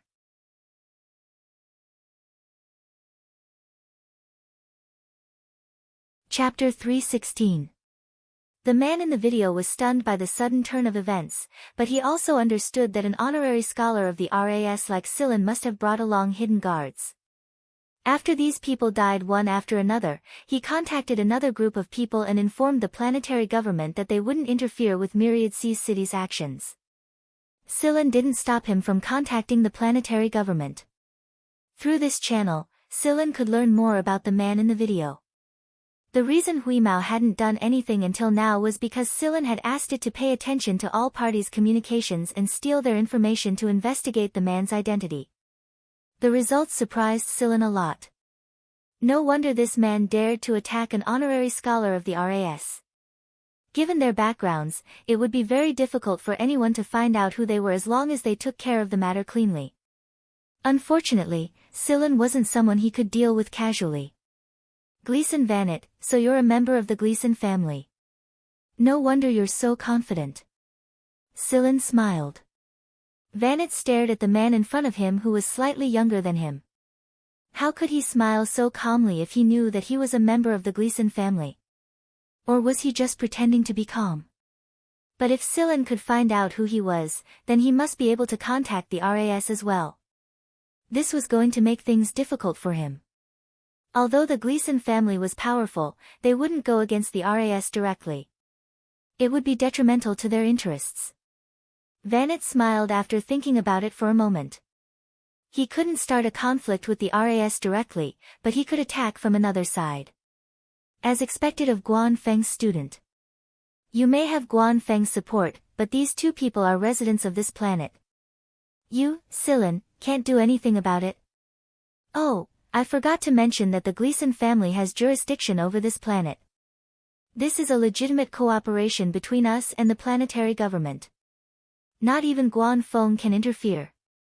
Vanit's meaning was simple. You can leave if you want, but you can't take these two people with you. He wanted to embarrass Scylla and make Scylla lose face.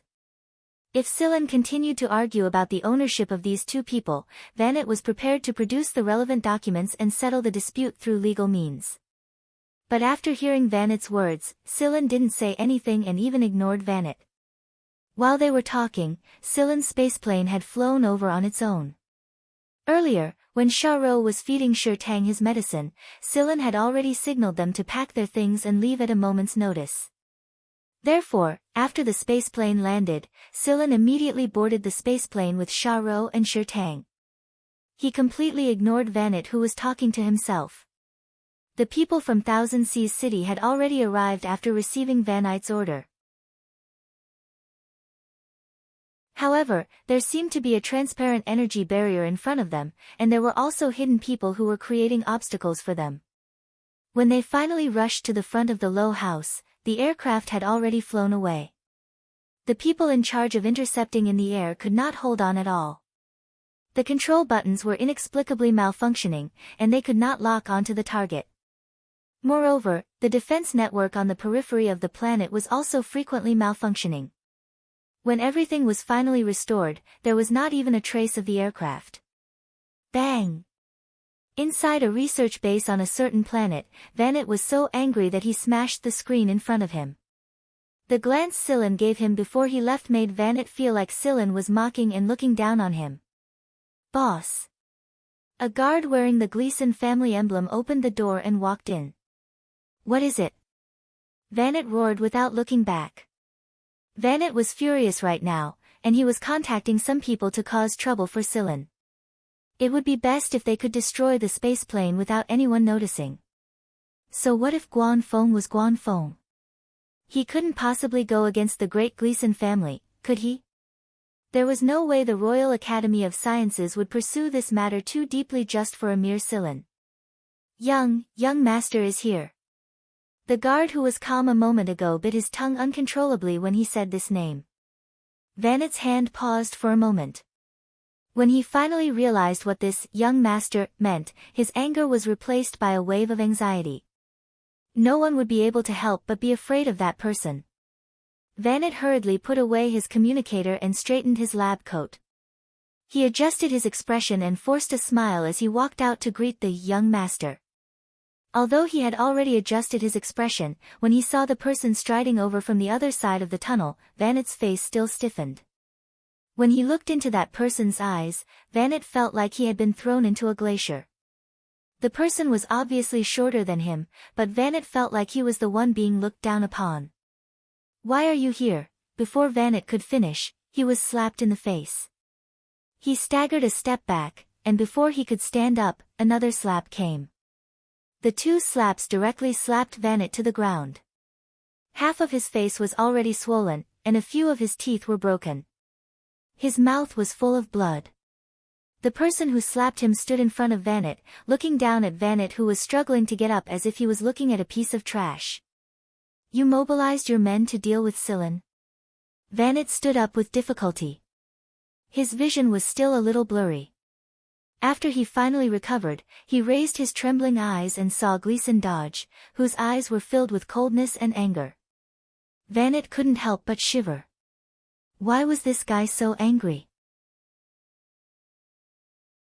In terms of blood relations, Vanit was Dodge's cousin, but Vanit had always been very humble in front of this cousin who was only in his teens. Everyone in the Gleason family knew how special Dodge was. This young man who looked like a kid had entered the center of the family's power at a very young age. This young man was personally trained by one of the 3 generals of the Empire's military, the old master of the Gleason family. His viciousness and abilities far surpassed his peers. Even some of the elders of the Gleason family had to think twice before talking to Dodge, not to mention Vanit, who hadn't officially become a member of the family yet. He definitely wouldn't dare to disobey Dodge, even if he was slapped twice in the face the moment they met. Vanit panicked when he saw Dodge's slightly narrowed eyes flash with killing intent. This killing intent was clearly directed at him, not Sillin. Why? Sillin is just lucky enough to become a member of the RAS because he has Guanfeng's support. Why should the Gleason family be afraid of him? Vanit tried his best to defend himself. The Gleason family couldn't afford to lose, and they couldn't afford to lose. Who else did they need to be afraid of other than the Emperor and the 3 kings? So what if they were from the RAS? Guanfeng's words weren't the law there, and there were plenty of people who didn't like Guanfeng. Dodge grabbed Vanit's neck. His hand wasn't big, but it was as hard as steel. Vanit couldn't break it no matter how hard he tried. If you didn't have some value, I would have removed your head from your body already. I'm telling you, I'll only say it once, don't provoke Sillin. If I find out you're up to no good again, you and your subordinates will disappear. Dodge's voice wasn't loud, and it was very soft, but it was enough to make everyone's legs tremble uncontrollably. After that, Dodge tossed Vanit to the side and left with his men. Everyone in the research base lowered their heads when they saw Dodge. They were afraid that this young master would try to divert his anger. Go take care of things over there, in case Sillin decides to pursue the matter later. Dodge said to the person next to him after they came out. Yes. Then what about Sillin? I'll explain it to him myself. Dodge rubbed the space between his eyebrows. He couldn't help but get angry when he thought of what Vanit had done. Idiot. Guanfeng and the Gen family weren't the only ones supporting Sillin. There was also the power behind him. It wasn't just a secret weapon, it also meant that the Mist Bodhisattva Emperor had tacitly agreed to it. Cause trouble for Sillin? Did he have shit in his head? It was because Dodge was the old general's personal disciple that he knew some of the Empire's secrets. Ever since the storm Sillin caused in the academic world, Dodge knew that there were too many secrets behind it. Sillin wasn't too surprised to receive Gleason Dodge's message. Sillin accepted Dodge's explanation and apology as well. In fact, even if Dodge didn't show up and Vanit continued to target this matter, Sillin wasn't afraid. From the moment he took Sha Rou and Shi Tang away, all records of Sha Rou and Shi Tang on the planet had been erased. Even if a dispute arose later, he wouldn't lose. Of course, since Gleason Dodge had personally come forward to settle this matter, Sillin would give him face. Gleason Dodge was a man of maturity and experience that did not match his age, and he was not lacking in ruthlessness. Gleason believed that he would be able to take over this great noble in the future, and perhaps even further. Sillin sent a robot to move Sha Rou and Shi Tang to a space fortress Shikai mentioned. Shi Tang could receive the most professional treatment there, and there was a well-equipped laboratory for him. Apart from Shi Tang, Sillin found a few more people along the planned route and sent them to the space fortress. Shikai was personally in charge, so there shouldn't be any problems. These people only knew that Sillin had provided them with the data. They didn't think that it was Black Viper. While Sillin was searching for the black box, the experiments on the Battlestar Bastion had begun as well. Genya told Sillin about the location, and Sillin did some calculations and marked out the most likely planet. They started their search from there. Every planet had its own characteristics and rhythm of life. Because there were a few unknown secondary education schools on this planet, the people on the planet were relatively more civilized. Of course, it was only in a relative sense. The spacecraft landed in a remote area. Silen and Moon were busy collecting information on this planet over the past 1,000 years, while Huimao stared at the screen in boredom. Perhaps the old guys on the forums were afraid of arguing with Huimao, but they had quieted down a lot. No one was arguing, and Moon was enough to collect information. Huimao stretched and told Silen to go find food before running off. Silen was used to this, so he wasn't worried. As soon as Huimao stepped out of the spacecraft, he ran with all his might. It was uncomfortable being cooped up in the ship, and Silen said that Huimao was getting fatter and fatter. He told Huimao to exercise more. They ran through a forest and were near the edge of town. With Huimao's hearing, he could hear the sounds of people and machines. Huimao wasn't planning on going into town. He'd just catch a few small animals in the forest for a change. But as he ran, Huimao's nose twitched and he made a sharp turn in the direction the smell was coming from. On a patch of grass at the edge of town, a boy of about 14 or 15 sat with his legs bent. His bag was tossed to the side, and his clothes were wrinkled from being pulled.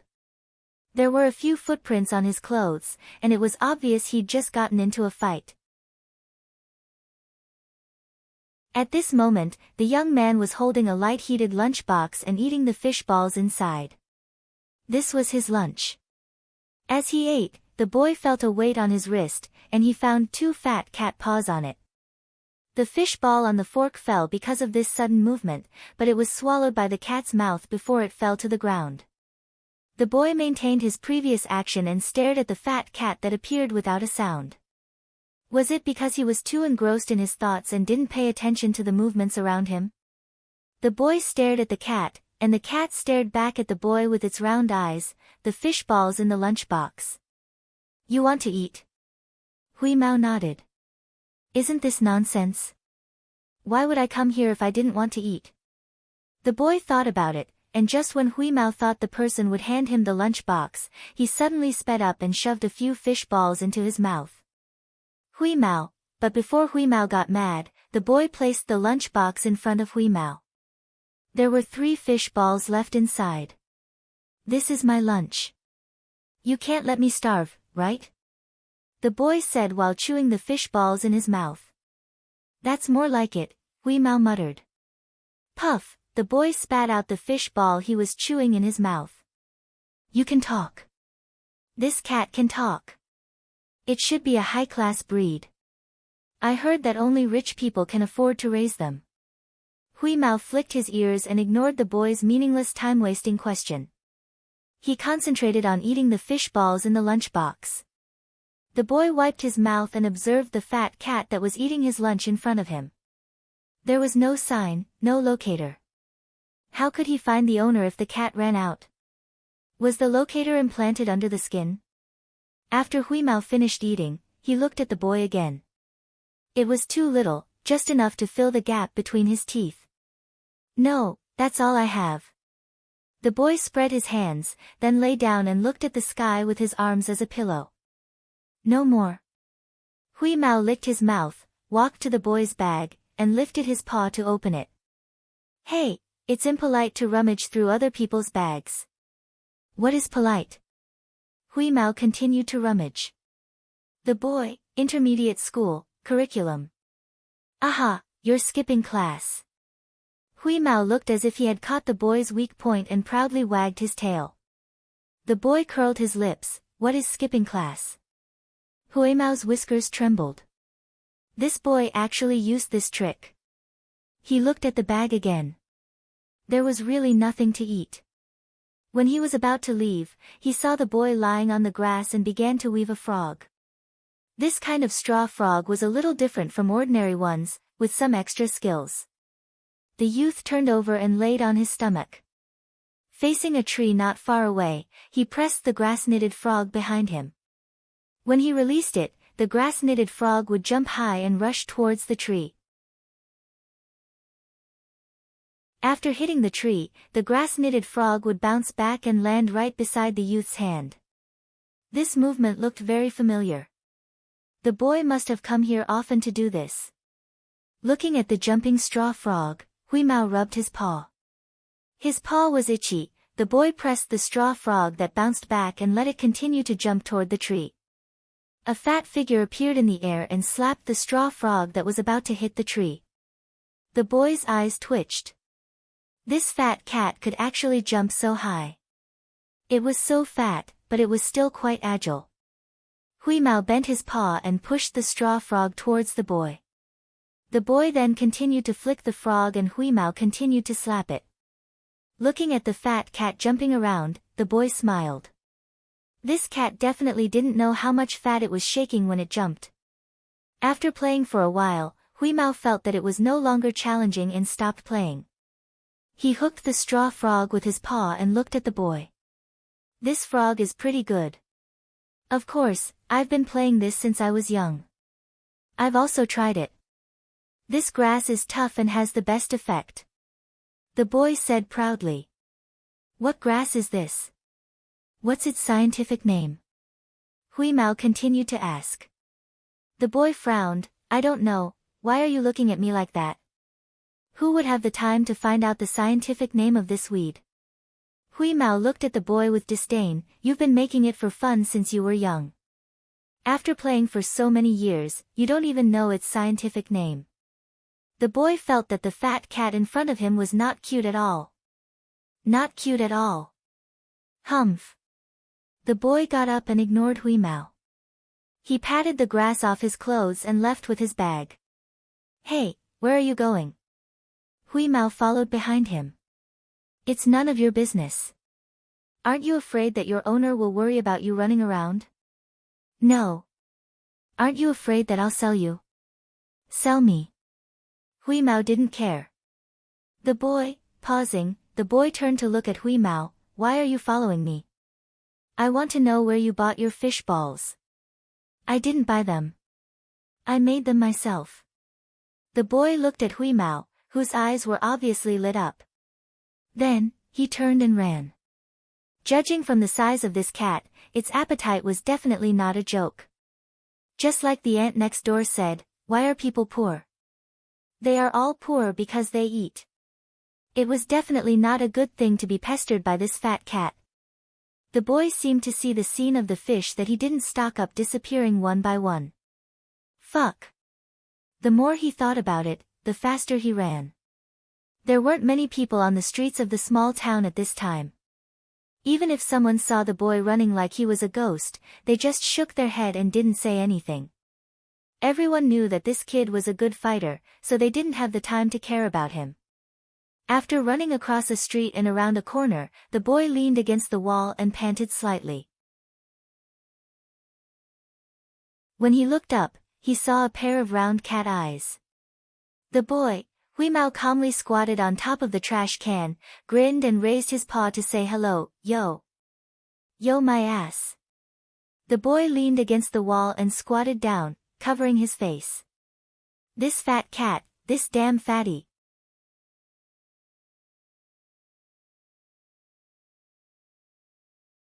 Chapter 317. Alright. Tell me, what do you want? The boy squatting on the ground looked at the gray cat without getting up. I'm going to your house for fish balls. Huimao's tone sounded like it was perfectly reasonable. The boy really wanted to shove the cat into the trash can. You want to freeload at my house? I'm sorry, but I'm poor. You'll have to pay if you really want to go, said the boy. Weeze's ears twitched when it heard that he had to pay. How much? Depends on how much you eat. I'll give you a discount. $1 for one fish ball. What do you think?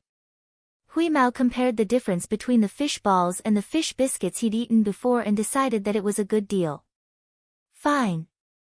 Someone will come and pay for it later. The boy looked at Huimao's determined expression and shook his head. He was probably waiting for the cat's owner to pay. He stood up helplessly and asked, "What's your name?"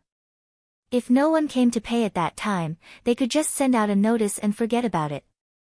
My name is Hugh. Huimao was about to tell the boy his real name when he suddenly remembered that Silan had told him that he should keep a low profile now that he was a celebrity in the industry. Huimao paused for a moment before continuing, My nickname is Wheeze. What about you? The boy glanced at the fat cat in front of him. A cat even has a nickname, I'm Tesoro. Tesoro grabbed his bag and walked back to his house. Huimao bounced along behind him. On the other side, Silin and Moon had collected some information and done a general scan of the planet. They did find some residue on the black box, but it was very small and was located near the town. They didn't find anything else. Silin finally managed to collect some of the residue, but it was so old that he could only gather limited information. The only thing he knew was that the black box wasn't on the planet. But Silin had a feeling that the planet would give him a key piece of information if he wanted to find the black box. As for what that key piece of information was, Silin hadn't figured it out yet. The time when these remnants left the black box is not fixed. Some are from 700 to 800 years ago, while others are from less than 100 years ago. Moreover, the amount was different. There was more residue from more than 700 years ago, but because the residue was too little, it was still uncertain what was going on. Oh, I also detected some extremely weak signals. I need time to further analyze the location. You sent the information to Silin and said. Silin rubbed his chin as he stared at the statistics displayed on the screen. Although he still couldn't understand why this was happening, it was a good sign to be able to detect the residue that had fallen off the black box. At the very least, it could be considered a clue. If he could find the black box, he could save more time. Otherwise, if he were to rely solely on those people's research, even if he could return to the League of Stars, he would be too old. Silin was deep in thought when he suddenly received a message from Huimao. Silin, someone invited me to eat fish balls. I won't go over for now. Based on Silin's understanding of Huimao, it wasn't easy to tell how trustworthy the word, invite, was. Not long after, Huimao sent him another message. You can come and pay for me when the time comes. 1 fish ball for 1 MB coin. Silin stared at the message on his communicator and thought, I knew it. I wonder which unlucky bastard Huimao is messing with me. After checking Weeza's current location, Silin decided to ignore it for the time being. He continued to process the data he obtained and analyze the residue further. Meanwhile, you and a few sampling robots went deeper into the black box to investigate the residue. Huimao followed Tesoro to a residential area. The houses here looked old and similar to Old Man Chang's, except that the average living space here was slightly larger and more spacious. Tesoro's 3-story house looked a little shabby from the outside. It looked like 3 old houses stacked on top of each other. Tesoro took out a key card, inserted it, pulled, but the door didn't open. He pulled again, but the door still didn't open. Bang! Tesoro kicked the door and pulled again. The door shook twice and opened. Huimao stared at the open door and sighed. I can't believe I kicked the door. But before Huimao could express his thoughts, a rotten smell hit Huimao's face and almost made him collapse on the floor. Hey, old man, did you lose control of your bowels? Tesoro shouted while covering his nose. Shut up. I'm making pickles. A hoarse voice came from the kitchen. The words weren't clear, and it sounded like the person was holding something in his mouth. Who still eats that stuff these days? Tesoro said disdainfully. A broken shoe flew at him. Go do the laundry. Tesoro calmly dodged the shoe. Didn't you say you'd fix the washing machine when you have time? I don't have time. Don't disturb my pickles. Also, treat your wounds after the fight. It'll be a waste of money if you get infected and have to go to the hospital again. Strangely enough, the person knew that Tesoro had fought without coming out to check. Got it. Go ahead and pickle the vegetables. Tesoro said impatiently as he headed upstairs. The kitchen door opened, and a rather unkempt middle-aged man with unkempt hair and an apron with suspicious yellow stains stood at the kitchen door. He had a cigarette in his mouth, so his words weren't very clear. The middle-aged man frowned when he saw Tesoro going upstairs. Why are you playing truant again? I'm paying you to go to school, not to play truant. Huh? Where did this fat cat come from? This meat can be sold for a lot of money. Go do your pickles. I'm going to use the kitchen later. Tesoro said without looking back. The middle-aged man sized up Hui Mao and snorted. He then went back to pickling. Hui Mao followed Tesoro upstairs to Tesoro's room. The room wasn't big, but it was clean and tidy. Unlike the man's usual style, everything was neatly arranged. After entering the room, Tesoro skillfully treated his wounds. They were only superficial wounds. His lungs and bones weren't hurt. Tesoro lay down on the bed right after he was done. Hui Mao couldn't help but ask, "How much longer do we have to wait?" "We have to wait for that old man to finish pickling his vegetables." "Do you want to eat fish balls with pickled vegetables?" Hui Mao shook his head hard. "Then let's wait. It won't be too long. I just need a nap." Tesoro closed his eyes and rested. He really didn't want to go to school. Those people wouldn't let him have a peaceful time. They would always find excuses to fight him. Fighting was one thing, but he hated it when people called him a bastard or a bastard. Tesoro couldn't help but beat them up. Besides, what did commoners like them need education for? Only those who wanted to be slaves to nobles would go to school. Commoners living in this area wouldn't waste time and money to send their children to school. Tesoro was annoyed when he thought about it. He rested his head on his arm and tried to forget about it so he could have a good sleep. Whis was crouching on top of the cabinet. It had slept for a long time on the spaceplane, and it couldn't sleep right now. But it was also bored, so it went to Tesoro's room to look for something to play with and pass the time. Tesoro felt someone poking him in the face. Tesoro was usually on high alert when he was outside, but he would only relax when he was home. Tesoro's current state was that of being at home, so he didn't make any reflex attacks. When he opened his eyes, he saw the fat cat slapping his face with its paw. "What's up?" Tesoro yawned. Something was wrong. He looked again and saw a 1-meter-long square box behind Hui Mao. The box was already open. Tesoro sat up straight and took the box. He checked its contents and heaved a sigh of relief when he found that it wasn't damaged or missing. "You're not allowed to play with this," Tesoro said and tried to hide the box. "Don't hide it. I have a question for you." Hui Mao stopped Tesoro from closing the box and pointed at a knife inside. "Is this yours?" The box was filled with miniaturized weapons. There were knives, spears, sticks, but they were different from ordinary weapons. "It's just a toy model." "Why are you asking?" Tesoro was puzzled. Hui Mao pointed at the khaki-colored folding knife again. "Did you buy it or was it a gift?" "None of your business." Tesoro snapped, but he sounded a little weak.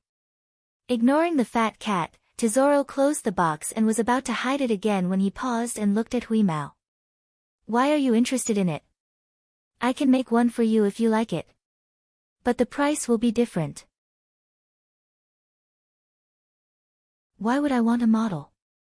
It's not as good as a real knife." Hui Mao thought for a moment and said, "There's a scratch on your model." "A scratch?" Tesoro opened the box again. "Where?" Hui Mao pointed at a spot on the khaki-colored knife. "Here." "Oh, it's already here." Tesoro was relieved that Hui Mao was only pointing at a spot that looked like a scratch on the knife. Hui Mao pestered Tesoro with more questions about the model. Eventually, Tesoro was annoyed and told him that the model was made by his father as a toy when he was young. Tesoro lied to his father and told him that he had thrown them away, which made his father so angry that he beat him up. In fact, Tesoro had been hiding the model all this time. Tesoro hid the box and threatened Hui Mao not to tell anyone about it. If he did, he wouldn't give Hui Mao any fish balls. Hui Mao lowered his head and curled his tail in an arc. He slowly swung it back and forth. If Silan had seen Hui Mao's reaction, he would have known that the cat was plotting against him again. When Tesoro's sloppy father was finally done with the pickling, Tesoro took out the leftover fish balls he had made 2 days ago. He counted 10 fish balls, put them on a plate, and handed them to Hui Mao, who was squatting next to the table. It was almost dinner time. Tesoro made some simple preparations for dinner and put it on the table. His father was already sitting calmly with his legs crossed, waiting for dinner. At dinner time, Hui Mao was eating his third plate of fish balls.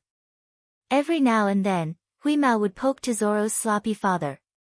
Although the pickling was done, the man still smelled sour and rotten. But that wasn't what Hui Mao was paying attention to. While Hui Mao was poking Tesoro's sloppy father, both Tesoro and his father were staring at Hui Mao. They didn't expect such a small cat to eat so much. What kind of stomach did he have? What are you looking at, little fat cat? Keep staring and I'll sell you, said the sloppy father as he picked his teeth. After finishing the last fish ball on his plate, Hui Mao licked his paws and wiped his mouth.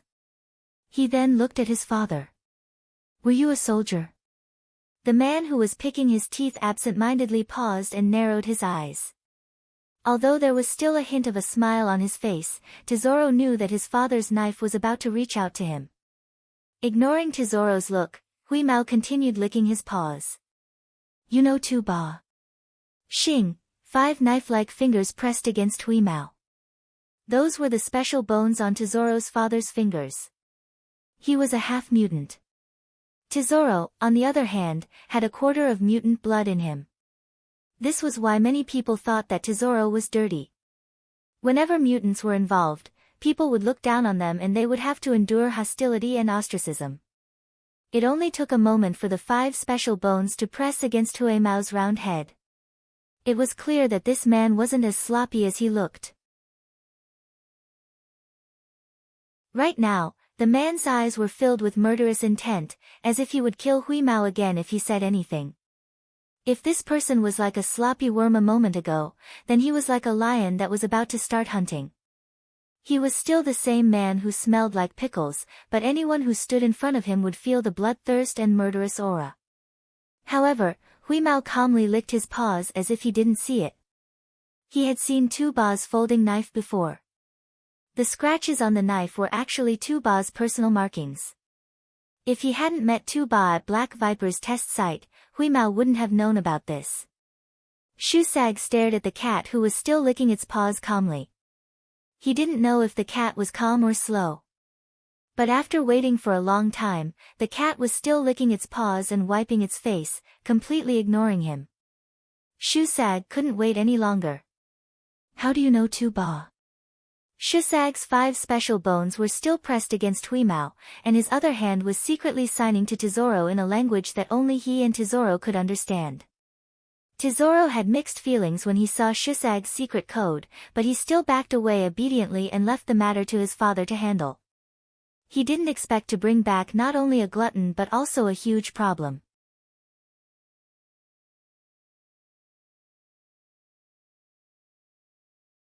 Chapter 318.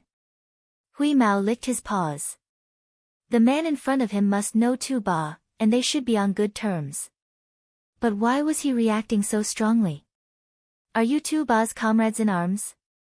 Hui Mao cocked his head at Tu Ba as if he couldn't sense Tu Ba's hostility. Shu Sag didn't say anything. What happened back then was too much of a blow for him to handle, so he didn't dare say anything before he got to the bottom of things. Fine, another question. Hui Mao's tail twitched as he pondered what to ask. There were some things he couldn't say, but he had to get to the bottom of this man's background. Hui Mao didn't plan on contacting Silan. He wanted to get to the bottom of this on his own. Silan and Moon proved that he was a thoughtful cat. I know Tu Ba.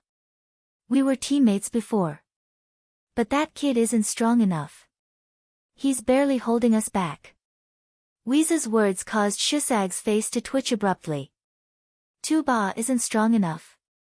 Who are you kidding? Back in the day, Tu Ba was the only person in the company who could hold his own for a while. Plus, after so many years, Shu Sag knew that Tu Ba could only be stronger than he was now. Shu Sag carefully observed Hui Mao's eyes as he spoke and moved his finger knife away. How is he now? Don't you know that Tu Ba was sent to the imperial prison? Prison? How? Shusag couldn't believe it. I think, he was sent to the Imperial prison for treason, and it's a life sentence. Hui Mao didn't say anything about Black Viper. The man in front of him wouldn't contact Tu Ba anyway. Plus, he was telling the truth. If Tu Ba hadn't been dragged into Black Viper, he would still be in the Imperial prison. Bang! Shusag's finger knife sliced the table into several pieces. Shusag slowly took out a cigarette with his non-specialized hand. His hand was shaking uncontrollably. One could only imagine how intense a person like him must be feeling right now. When did that happen? Shusag's voice was hoarse and suppressed. It should be 3 years ago. Hui Mao recalled the information he overheard Silan and the others talking about Tu Ba. He said with certainty, yes, he was imprisoned in the Empire's high-security prison 3 years ago. Shusag sat in his chair, his body radiating an aura of melancholy and dejection. His eyes were bloodshot, but Shusag couldn't tell if he was angry or feeling sorry for Tu Ba. At the very least, Hui Mao couldn't understand what was going on. Human emotions were too complicated, and Hui Mao couldn't tell them apart. Just then, the doorbell rang. Shusag didn't move. Tesoro glanced at his father, who wasn't paying attention at all. Then, he glanced at Hui Mao, who was licking his paw as if nothing had happened. Tesoro walked to the door helplessly. Opening the door of their house required skill. A couple of kicks later, Tesoro pulled the door open. It was none other than Silan. Before Tesoro could say anything, Hui Mao yelled, "Why are you here so soon?" Silan smiled apologetically at the puzzled and wary Tesoro and said, "I'm sorry for the trouble he caused." Tesoro nodded. It looked like this person was the owner of the fat cat. Entering the house, Silan sensed the strange atmosphere. Shusag, who was sitting there smoking, still had one of his hands in his specialized form. The blade of his finger bone was chilling. Tesoro had been observing Silan's reaction ever since he entered the room. To his surprise, however, Silan didn't show much of a reaction to his father's finger blades. Tesoro immediately felt a lot more at ease. After all, mutants were the most ostracized and discriminated against. Even if you weren't a pure mutant, as long as you had a mutant bloodline, you were still considered lowly. Silan looked at Hui Mao and asked him what was going on. Hui Mao explained it to Silan in robotic language, looking smug and eager for praise. Good job. Silan rubbed Hui Mao's round head. Although Hui Mao was a little reckless, it didn't matter. Silan could handle it. Shusag's file on this planet was simple as a normal resident. But Silan knew that Shusag had disguised his information. His real information wouldn't be recorded in the resident's HR system. Shusag was a comrade of Tu Ba, which meant that he was also a member of the Imperial United Garrison. It wasn't easy to survive in the military as a half-mutant. "I'd like to know something about Tu Ba," Shusag finally said from his chair. Celine pulled a chair over. "I'm not too sure myself. All I know is that he was sent to the highest security prison of the Empire for treason. He was sentenced to life imprisonment, and he had only recently been promoted to the rank of first lieutenant." "Lieutenant? That kid's better than me." Shusag rubbed his reddened eyes and looked down. "You guys can go." Silan didn't linger. He grabbed Hui Mao, said goodbye to Tesoro, and left. Back in the spaceplane, Silan did some research on Shusag. With Silan's current authority, he could look up information on the United Garrison's HR system. However, Silan was careful not to leave any traces behind. He didn't want anyone to find out that he was investigating Shusag. "Why are you investigating him, Silan? It's enough that you know he knows Tu Ba. Why do you need to investigate him so thoroughly? You might as well go find the black box and get back to the League of Stars," Hui Mao said. "I have my own plans. You should think about how to lose weight. Look at your body." Silan poked Hui Mao. The guy looked like a ball of fur when he squatted there. Shusag was his real name, but some records had been changed and a lot of information had been erased. He had to find Tu Ba if he wanted to know more. From Tu Ba, Silen learned more about Shusag and the real reason Tu Ba was sent to the Imperial Penitentiary. Shusag had something to do with it. Back in the day, Shusag, a half-mutant, worked his way up to the rank of lieutenant. However, he was disgraced by a minor noble for standing in his way and expelled from the army. What followed was the betrayal and frame-up of his gentle wife. In order to avoid being hunted down by the minor noble, Shusag had no choice but to bring his 5-year-old son, Tesoro, with him to a small, unknown planet. There, he had to endure the oppression of starting from scratch. In order to make a living, Shusag had even melted down his precious platinum military medal and sold it to raise more money to escape. Back then, there were people he was close to in the military, but there were even more people who disliked him, especially those who discriminated against mutants. That was why after Shusag's incident, there were a lot of people who added insult to injury. In the end, it was Tu Ba who put a stop to it. 3 years ago, Tu Ba seized the opportunity to kill the minor noble and sent him to the Imperial Penitentiary for treason. Tu Ba was a good soldier, but he wasn't a good schemer. Back when he was kicked out of the military, Shusag was only a second lieutenant. If nothing had happened back then, he would have been promoted to a field officer in the next 10 years. A half-mutant with no background was able to achieve all this with his own strength. Back in the day, Shusag was the best fighter in the company, followed by Tu Ba. According to what Tu Ba said, Shusag was a good person. According to Silen's plan, he could bring a few good seedlings back to the League of Stars, especially those with mutant bloodlines who had always been suppressed. For example, Sharo, Shurtang, and now Shusag and his son. That being said, Silen still wanted to see how he would deal with Shusag and his son. The next morning, Shusag, who hadn't slept all night, was woken up by the doorbell. When he opened the door, he saw Silen, Huimao, and Moon standing at the door. Rent? Shusag rubbed his unkempt hair. Who knew how long it had been since he last combed his beard? Yes, we can negotiate the rent. Shusag thought for a moment. I don't know why you're doing this, but don't drag us into a conflict. Of course, we're only here for research and sampling. We don't want people to know who we really are, so we're using you as a shield. Silen took out a prepared agreement, and Shusag signed it after reading it. He didn't think that an agreement was worth shit as long as they didn't admit it. Still, Shusag wanted to know more about Silen's group, so he didn't object to them renting his house. And so, Silen lived here as a distant relative of Shusag's. Most of the time, Silen, Moon, and Huimao would go out and search for the remnants of the black boxes. The robots they sent out also searched all over the planet, but to no avail. After a few days of searching, they only managed to find the remnants of the black boxes at different times. Aside from that, Silen got to know Shusag and his son better. One of them had the rebelliousness and awkwardness of youth, and the other didn't know how to express his love as a father. The father and son quarreled on the surface, but deep down, they both knew that the other was good to them. Shusag kept calling them little bastard and little bastard, but Silen knew that he cared a lot about Tesoro. In the language of the mutants, Tesoro meant treasure. During the few days they stayed here, Silen got along well with Shusag and his son. Huimao had fish balls to eat every day, and he also got to try some of Shusag's homemade pickles. Although they smelled horrible at first, they got better after a while. At least, that was what Silen thought. When all the information on the planet was gathered, Silen was ready to leave. Before he left, Silen told Tu Ba to contact Shusag.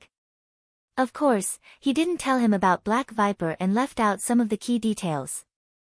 Shusag didn't press the issue. Now that he knew Silen was doing well, he felt less guilty and slept better. His attitude towards Silen was a lot more sincere. That night, Shusag prepared a sumptuous dinner. Silen decided to leave the next day, so the dinner was his farewell. It happened to be the day when Tesoro returned from his vacation. Tesoro came back with a piece of news. I heard there's going to be a meteor shower tonight. You guys can watch it. A lot of people at school are talking about it. A lot of people are even using the meteor shower as an excuse to date, Tesoro said. Then why didn't you invite a daughter-in-law for me? Shusag didn't hold back. Tesoro curled his lips but didn't say anything. At school, the way the girls looked at him made him want to rush up and slap them. He knew what they were saying behind his back. Once, when he skipped class to sleep by the flower bed, he heard them talking behind his back. Tesoro remembered very clearly that those people had said that even his blood was dirty. Because of Tesoro's notoriety, some people didn't dare say it to his face, but they did whisper behind his back. Tesoro had long since lost all hope in his so-called schoolmates. He had always been a lone ranger at school. Realizing something, Shusag stopped asking questions. For a moment, neither father nor son said anything. Seeing this, Silen broke the awkward atmosphere and asked Tesoro, "Where can we see the meteor shower?" "We can see it from this area." "Of course, we can go to the grassland further away. It'll be quieter there. There will probably be a lot of people watching the meteor shower in town. It'll be noisy." Silen nodded. "Let's go check it out tonight then. There's nothing to do anyway." "Okay." Tesoro was overjoyed. Compared to Tesoro's excitement, Huimao didn't feel anything. It was just a meteor shower. What was there to see?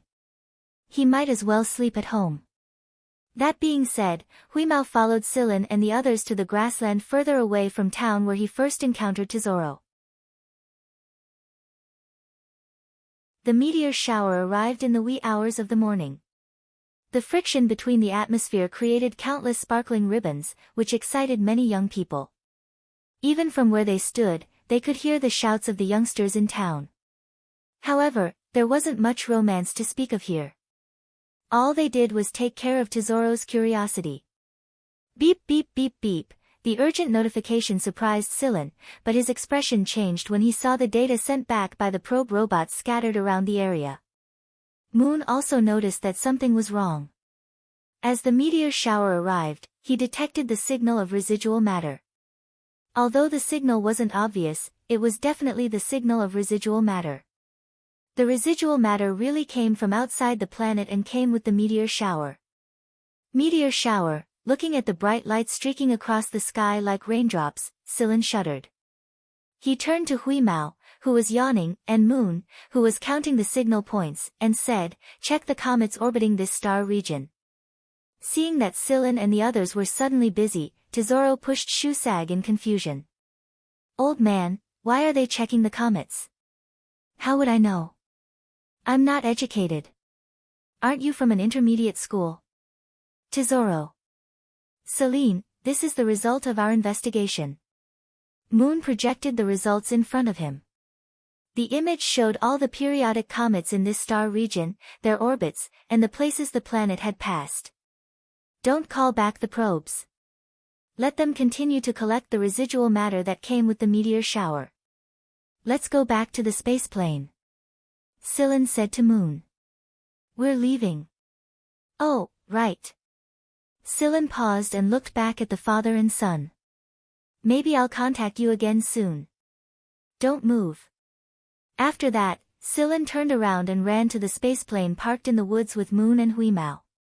The fundamental cause of these meteor showers was the comet's fragmentation, and the leftover material might have come from the comet's debris. If everything was as Silen had guessed, then the black box might very well be on the comet's orbit.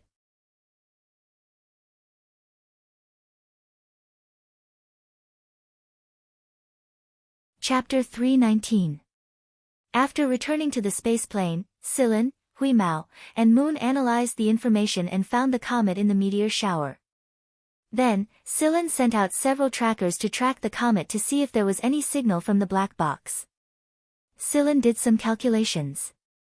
The location and time when Genya encountered the unstable wormhole happened to be very close to the target comet. Perhaps for some reason, the black box on the comet reacted and triggered a wormhole that led to the League of Stars. After that, the comet moved away, and the wormhole became unstable, closing the passage. The whole process didn't last long, and Genya wasn't that close to the planet, so it didn't attract much attention. According to the information Scylla had gathered, although some people had noticed an abnormal energy and spatial fluctuation at a place a certain distance away from the planet, the signal and communication equipment had been disrupted at the time, and it hadn't lasted for a long time. There were many different opinions after the incident, and no conclusion could be drawn. Although there was evidence from various incidents, it was all speculation before a definite conclusion was reached. Scylla, Huimao, and Moon stared at the signal sent back by the trackers on the screen. The trackers were getting closer and closer to the comet, and when the light dot that represented the signal intensity on the screen grew brighter and brighter, Scylla knew his speculation was confirmed. It's really there. Moon was so happy that he spun in circles like a top. Just like Sigma, they liked to swing their arms when they were happy. Hurry up and find it. We can go back when we find it, right, Scylla? Huimao looked at Scylla expectantly. I think so. Let's see what's going on with the black box first. Scylla was calmer than the others, but he was also excited. Although he had made some preparations, finding the black box would save him a lot of time. From the analysis of the trackers, he could see the general location of the black box on the comet, but it would take a lot of effort to get it out. Scylla was going to contact Shikai and ask him to send a robot to solve the problem, but Moon stopped him. He wanted to get the black box himself. Perhaps Moon no longer trusted the Shi family the most. He was afraid that the Shi family would do something to harm him and Sigma, such as tossing the black box into a research lab. Although Moon and the other Origin robots looked ancient, they were made of the best materials available. Plus, Moon had upgraded himself several times before he sent Moon to retrieve the black box from the comet. That was why Scylla decided to send Moon to retrieve the black box. Moon was very satisfied with Scylla's behavior because Scylla's first concern was his safety, not whether he could take out the black box. Seeing that Yu was going to help, Huimao also expressed his willingness to help. The black box was too important for Huimao, and he was tired of living in the Mist Bodhisattva Empire. Everything he did was restricted, and although he was a bit more lenient when it came to foreign beasts, he wasn't as free as he was when he was a hunter regiment. After all, this wasn't his territory. Not even Huimao would feel at ease if he sent another robot to retrieve the black box from the comet. To him, no robot was better than himself and Moon. There were a lot of floating debris in space when they approached the comet's orbit. Scylla first cleared away these obstacles and then found the safest time to release Whis and Moon out of the comet. They were robots after all, so they weren't as restricted by the same conditions as humans. Huimao grabbed Moon and had him take it to the comet. Moon knew the black box better than Moon, so he knew how to remove it from the dirty Shueqiu without damaging it. Huimao assisted him from the side. As for Scylla stayed on the spaceplane to provide some extra support. If anything happened on the comet, Scylla would teleport them back to the comet using fixed-point teleportation. Even if the comet's environment wasn't suitable for fixed-point teleportation, he would still do his best to ensure the accuracy of the teleportation. Scylla had made a lot of preparations, but to his surprise, the process of removing the black box from the comet was smoother than expected. Moon had done everything perfectly, and he had even considered some of the details beforehand. Just as Chip had said, Moon was the smartest among the 5 robots. He was also the one who knew how to play dumb the most. The black box wasn't as big as Scylla thought. It was only 2 meters long, but it contained the crystallization of the Shi family's wisdom at its peak. After being buried for nearly 1,000 years, the mysterious and extraordinary look on the surface of the black box made everyone who saw it feel an inexplicable excitement. Some peripherals were needed to activate the black box, and these could all be prepared according to the black box. Scylla wasn't worried. Considering the capabilities of the people left behind on the research bastion, this shouldn't be a big problem. Carefully packing the black box, Huimao didn't even log on to the forum. Instead, he squatted next to Moon, fearing that something might go wrong. Seeing Hui Mao like this, Silen smiled. It seemed that the robot was eager to return. No wonder we couldn't find it. It was on the comet. It's been orbiting the comet. It's no longer where it used to be, Moon said. The blue light on Yu's face curved into two curves, showing that Yu was in a good mood. Silen nodded when he heard Moon's words. It was a matter of luck. Those people wouldn't have thought that the black box was on the comet, would they? Otherwise, they wouldn't have been able to find it. Silen was thankful that the black box was on a periodic comet, not a non-periodic one. Otherwise, he wouldn't have known where to start looking. When Shikai learned that Silen had found the black box, he felt conflicted. On one hand, he was happy that he'd found it. After all, he'd be able to see what the Shi family's original home looked like. He'd also be able to meet the mysterious original robot, Sigma. On the other hand, he felt helpless. How did Silen find it so quickly? Didn't the Shi family send people to look for it? Was this another way of saying that the Shi family weren't as good as Silen? Now it was obvious that Moon was closer to Silen and distant from the Shi family. This made Shikai's heart sour. Though his thoughts were conflicted, he knew what he needed to do. Silen had already told him about the resources he needed in advance. The researchers who stayed in the space fortress were easier to control. They weren't as scheming as Silen had suggested. After Silen delivered the black box, the researchers got to work under Moon's direction. Seeing how familiar Moon was with the black box, Silen knew that he hadn't been telling the truth. Perhaps he didn't know everything about the technology, but he knew far more than anyone else. It wasn't like he said he didn't know anything. This little fellow's guard was quite heavy. But it was understandable. If it weren't for that, Moon would have been sent to the lab and become a second chip. The researchers, including Shi Tang, were very excited. Being able to participate in this project and understand this technology was a great gift to them. These people almost worked day and night to prepare and process the peripherals under the guidance of Yu. But every once in a while, Yu would ask them to stop and rest. After all, these people were not robots, and there was a limit to their energy. Celine watched the entire process from the side. Sometimes, he would join in and help out. Through this process, he learned a lot about this technology. In his heart, Celine was also planning when he would have the opportunity to create a second black box. However, this was not something he could easily do alone. When the peripherals were finished, Celine had a chat with Moon.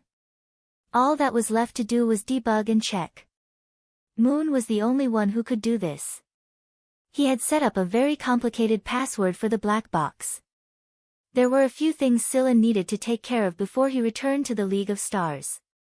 Also, Hui Mao had been eyeing the fish biscuits produced in the Mist Bodhisattva Empire, and he had to bring gifts to Xueqiu and the Miantuan. Moon didn't mind. He waved a hand and told Celine and Hui Mao to get to work. No one would be able to activate the black box in advance with him around. When he said this, Yu deliberately looked at Shikai next to him. Shikai felt like he was stuck on a fishbone. After Celine and the others left, he returned to the Shi family's electronic planet and chatted with Chip for the entire day. It was true that not every origin robot was as easy to talk to as Chip. Shikai needed Chip to teach him how to get along with the origin robot better. What if Sigma ignored him, a true descendant of the Shi family, just like Moon did? His ancestors would probably kill him in his dreams if that happened. Celine actually had a lot of things to do right now: AF1's classes, the RAS project, Guanfeng's project, and the problems he had to deal with as one of the 3 people in charge of Black Viper. However, these weren't the most important things to Celine right now. He could apply to suspend AF1's classes, and there were plenty of people willing to take over the RAS project. Guanfeng wouldn't be affected too much even without him. As for Black Viper, he could let it go for a while. In the past, Guanfeng had always been a hands-off boss. Right now, Celine's top priority was to talk to Genya.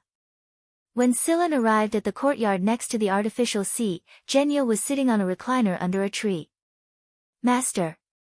Celine stood beside the deck chair and said softly. Genya opened his eyes. He wasn't smiling like he used to when he saw Silen. Although he was smiling now, Silen sensed a hint of melancholy in Genya's eyes. Genya's health had been improving ever since he returned to the Gen family. Just like Genya said, the Fuji tree had some sort of healing effect on the Gen family. Right now, Genya still looked old on the outside, but his bodily functions were almost the same as a middle-aged man's. The only difference was that Genya had gone through so much and experienced so much. "Have you found a way to return?" Genya asked. Judging from his calm tone, Silen knew that Genya was mentally prepared for this. Silen nodded. "Yes." Genya let out a long sigh. "Silen, there's something I'd like to talk to you about in private." What he meant was that he didn't want anyone around him, not even Hui Mao. Hui Mao had already gone off to chat with Blue Skin. After all, he wouldn't be back for a long time after he left. The guards around the yard were sent away, and Silen soundproofed the area. Although they were still here, no one could hear their conversation from 2 meters away. It was impossible to guess what they were talking about based on the movement of their lips. After everything was done, Silen stood there quietly and waited for Genya to continue. Ever since Silen could understand things, he knew that his master wasn't happy at all.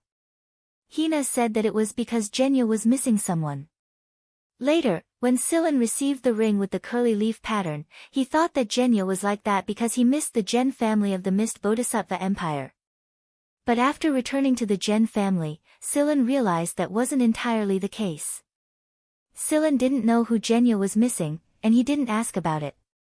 Knowing Genya's temper, it was impossible to pry the answer out of him if he didn't want to tell anyone. After a long period of silence, Genya finally spoke. "I've been thinking about it since the last time you came to ask me those questions." Genya said slowly, "I left behind a log book in the League of Stars, but I didn't carry it with me later on. It's a record of my daily life in the League of Stars, and I left it somewhere before I left for planet Brown Earth." Genya had created a partial star map, and it was necessary to compare it with the League of Stars' star map in order to find the place. However, the League of Stars wasn't the Mist Bodhisattva Empire, and the League of Stars didn't have a complete star map. "Go there and find a man named Hara. Tell him to take back the things I left with him, and he'll give you the record book." "Which sector of the League of Stars does this place belong to?" Silen asked while pointing at the partial star map. "Sector S." Silen was astonished. He didn't think that Genya had been to Sector S before. But how did he get in and out of a place like that safely? Or was it just luck? Genya didn't explain too much. He simply said, "The key to open the log book is the ring on your finger. If anyone tries to open the log book by force, it will self-destruct. From what I know of Hara, he should have kept the log book very well. Once you find the log book, you'll know everything about me. There's a special record of 2 people in the log book. If you meet them, please give this to them." Genya took out a box with a necklace and a badge inside. The necklace was a woman's style, and the green gemstone embedded on it was exquisite and pure. It looked like it contained a lot of life, and it was much better than the green pearls Silen had found back then. There was a pattern on the gemstone, and it was the emblem of the Fuji royal family's Gen family. However, the pattern on it was slightly different from the emblem worn by most members of the Gen family. It was an emblem only worn by members of the royal family or those who were extremely close to them. The badge was similar to the one worn by Gen Xingming's father, the current King Fuji. It was a very good proof of identity in itself. Silen had always thought that only the children of the current King Fuji like Gen Xingming and Gen Xingming would have such proof of identity. He didn't think that there would be another. Seeing through Silen's thoughts, Genya explained, "My royal brother purposely left this extra badge for me back then. He gave it to me after I returned." Genya only explained half of it. The hidden meaning behind his explanation was that Genya would give this badge to his son or daughter as well. Genya actually has a wife and child in the League of Stars. Sillin looked at Genya.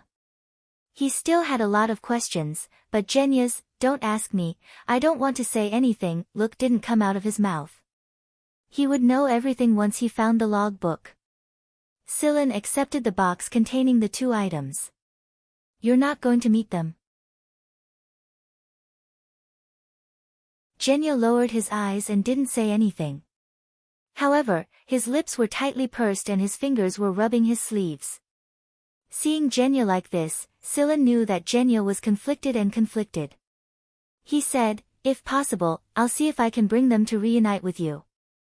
"The possibility is very small," Genya said in a low voice. No matter how Sillin listened to his tone, he felt that he was full of grievance. Sillin glanced at Genya with an odd expression. He didn't know that his master had such a side to him. "I understand. If everything goes smoothly, I'll bring you to meet them when I return," Sillin answered. Genya turned his head to the side and didn't say anything. Sillin took this as a tacit agreement. Before leaving, Genya told Sillin, "Don't worry, I'll take care of things here. As for you, be careful when you return to the other side. Your safety is the most important." "Yes, master.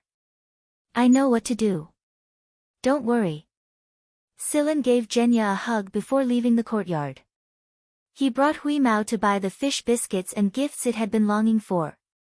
Sillin rubbed his forehead when he saw Hui Mao's list. "It's not like we're not coming back. Why do you need to buy so many things?" Hui Mao thought for a moment and realized that Qin Lai was right. Therefore, he circled some of the important items with his paw. "Then I'll buy these first. I can't go any lower." "Alright. But you need to lose weight, glutton." Besides the fish biscuits, Hui Mao also took the opportunity to roar on the forums, "I'm going to leave for a while. Don't get too cocky, little ones." Some people let out a sigh of relief when they heard this. They could finally enjoy some peace and quiet. Sillin also left a letter for Guan Feng and set it to be sent at a fixed time. It would be best if Guan Feng could show up if there was an emergency. After all, Genya couldn't take care of everyone at the same time. It would also reduce some of the pressure on him. Sillin also contacted Shu Sag and his son and picked them up. When they returned to the space fortress, Shikai was already waiting for them. Other than Shi Tang and Sha Rou, the rest of the researchers had been transferred to another space fortress. This one had already completed a round of modifications. "Are you ready?" "Ah, you moved a finger in front of the black box. Then let's begin."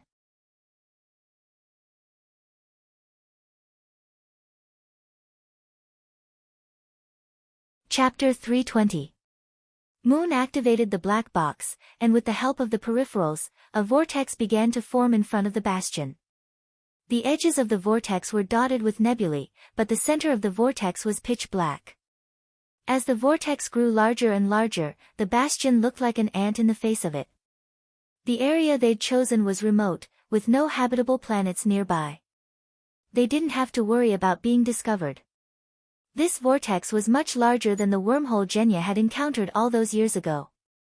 Perhaps it was because this was the real thing, and the wormhole was just a trigger. As the vortex formed, Sillin and the others took their seats. They activated their shields and safety equipment, just in case something happened to them before or after passing through the wormhole. Sillin had fainted for a long time when he was forcibly transported here. Even Hui Mao couldn't avoid it. "Alright, let's go," Moon ordered, steering the bastion forward. This bastion had been built on Shikai's electronic planet, and Chip was in charge of it. Every part and interface was intricate and precise. Normal humans would need at least 10 people to safely operate this thing, but for Moon, Chip alone was enough. In other words, the entire bastion was under Moon's control. This was the decision Shikai made after his conversation with Chip. Chip told Shikai before he left, "No matter what, we 5 original robots will never betray the Shi family." That was the reason Shikai was willing to hand over control of the bastion to Moon. Perhaps Shikai didn't trust Moon, but he trusted Chip. Right now, there were only a handful of people inside the space fortress. Silen, Whis, the Sure siblings, Shusag and his son, Shikai, and so on. The rest of the researchers had been evacuated a long time ago, and only the robots remained. These robots wouldn't move until Shikai gave them the order. The bastion headed toward the center of the vortex. As it got closer and closer to the wormhole, Shusag and the others couldn't stop their hearts from racing. When Silen went to find Shusag, the guy was still asleep.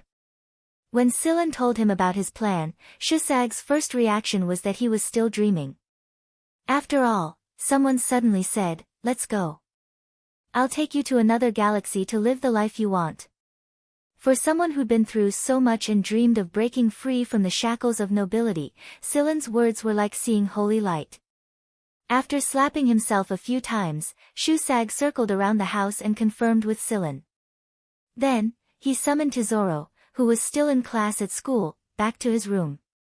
Shusag was very interested in the world of hunters Silen spoke of, and Silen needed a few helpers. Shusag and his son were without a doubt the perfect candidates. When Shusag notified Tesoro, his teachers and classmates weren't surprised by his abrupt departure from class. But they didn't know that Tesoro was really going to leave this time. Sure Tang and Sha Ro were looking forward to a new life. Although they didn't know what the situation was like on the other side, they were certain that it was better than the one they'd been in. On the other side of JL, Sigma was staying on the Rank D planet where Silen had disappeared.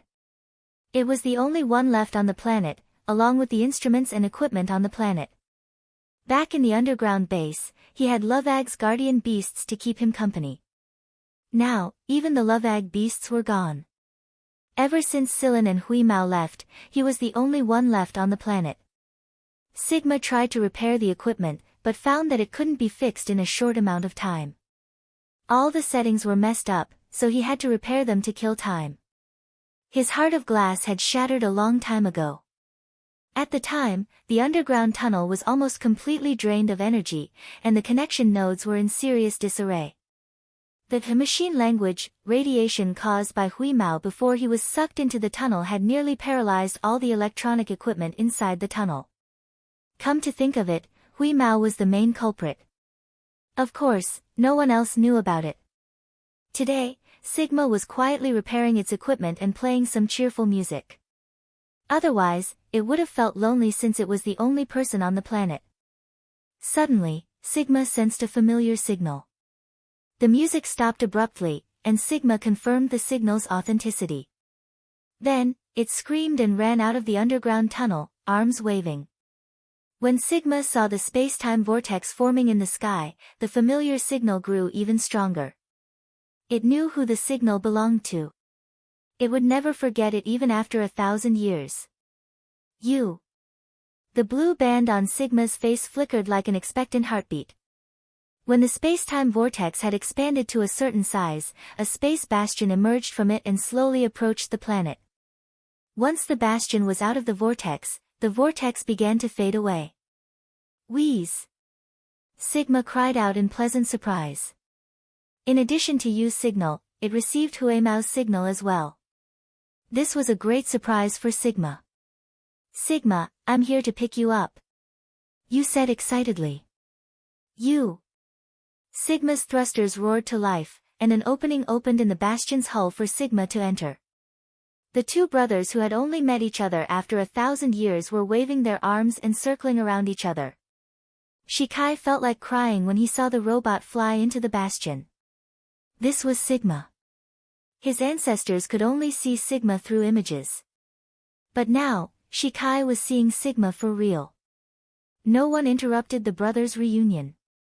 After a quick scan, Hui Mao turned to Silen and said, "There's no signal from Cheto, and there's no one else on the planet." However, there was a monitor not far from the planet that was constantly monitoring the situation on the planet. Fortunately, because of the space-time vortex, those monitors will be affected and work abnormally. Silen suspected that there were monitors on the planet, so he told Hui Mao to interfere with their signals. Now that Sigma had been picked up, and there was no one else on the planet, Scylla ordered you to take the bastion and find a place where there was no one watching. Scylla needed to understand what had happened in the League of Stars during the 2 or 3 years he was gone. The League of Stars' media was a bit scattered, but Scylla was able to get a general idea of what was going on. Scylla knew that there would be chaos before he left, but he didn't expect it to be this big. Almost the entire League of Stars was affected, and the situation was complicated. The Galactic Alliance was now divided into several parts. The political, military, and other major families were involved in a reshuffle that hadn't ended just yet. The League of Stars was no longer the same League of Stars as before. The smaller forces had a hard time surviving in this chaos, so some were absorbed, and some merged to form new organizations. Right now, Scylla was only concerned about the 6th Division, no matter what the politicians and strategists were plotting. Sigma was in a very low mood after the reunion with you. Only 2.5 of the 5 brothers were left, and Chip was only half of them. Shikai didn't know what to do.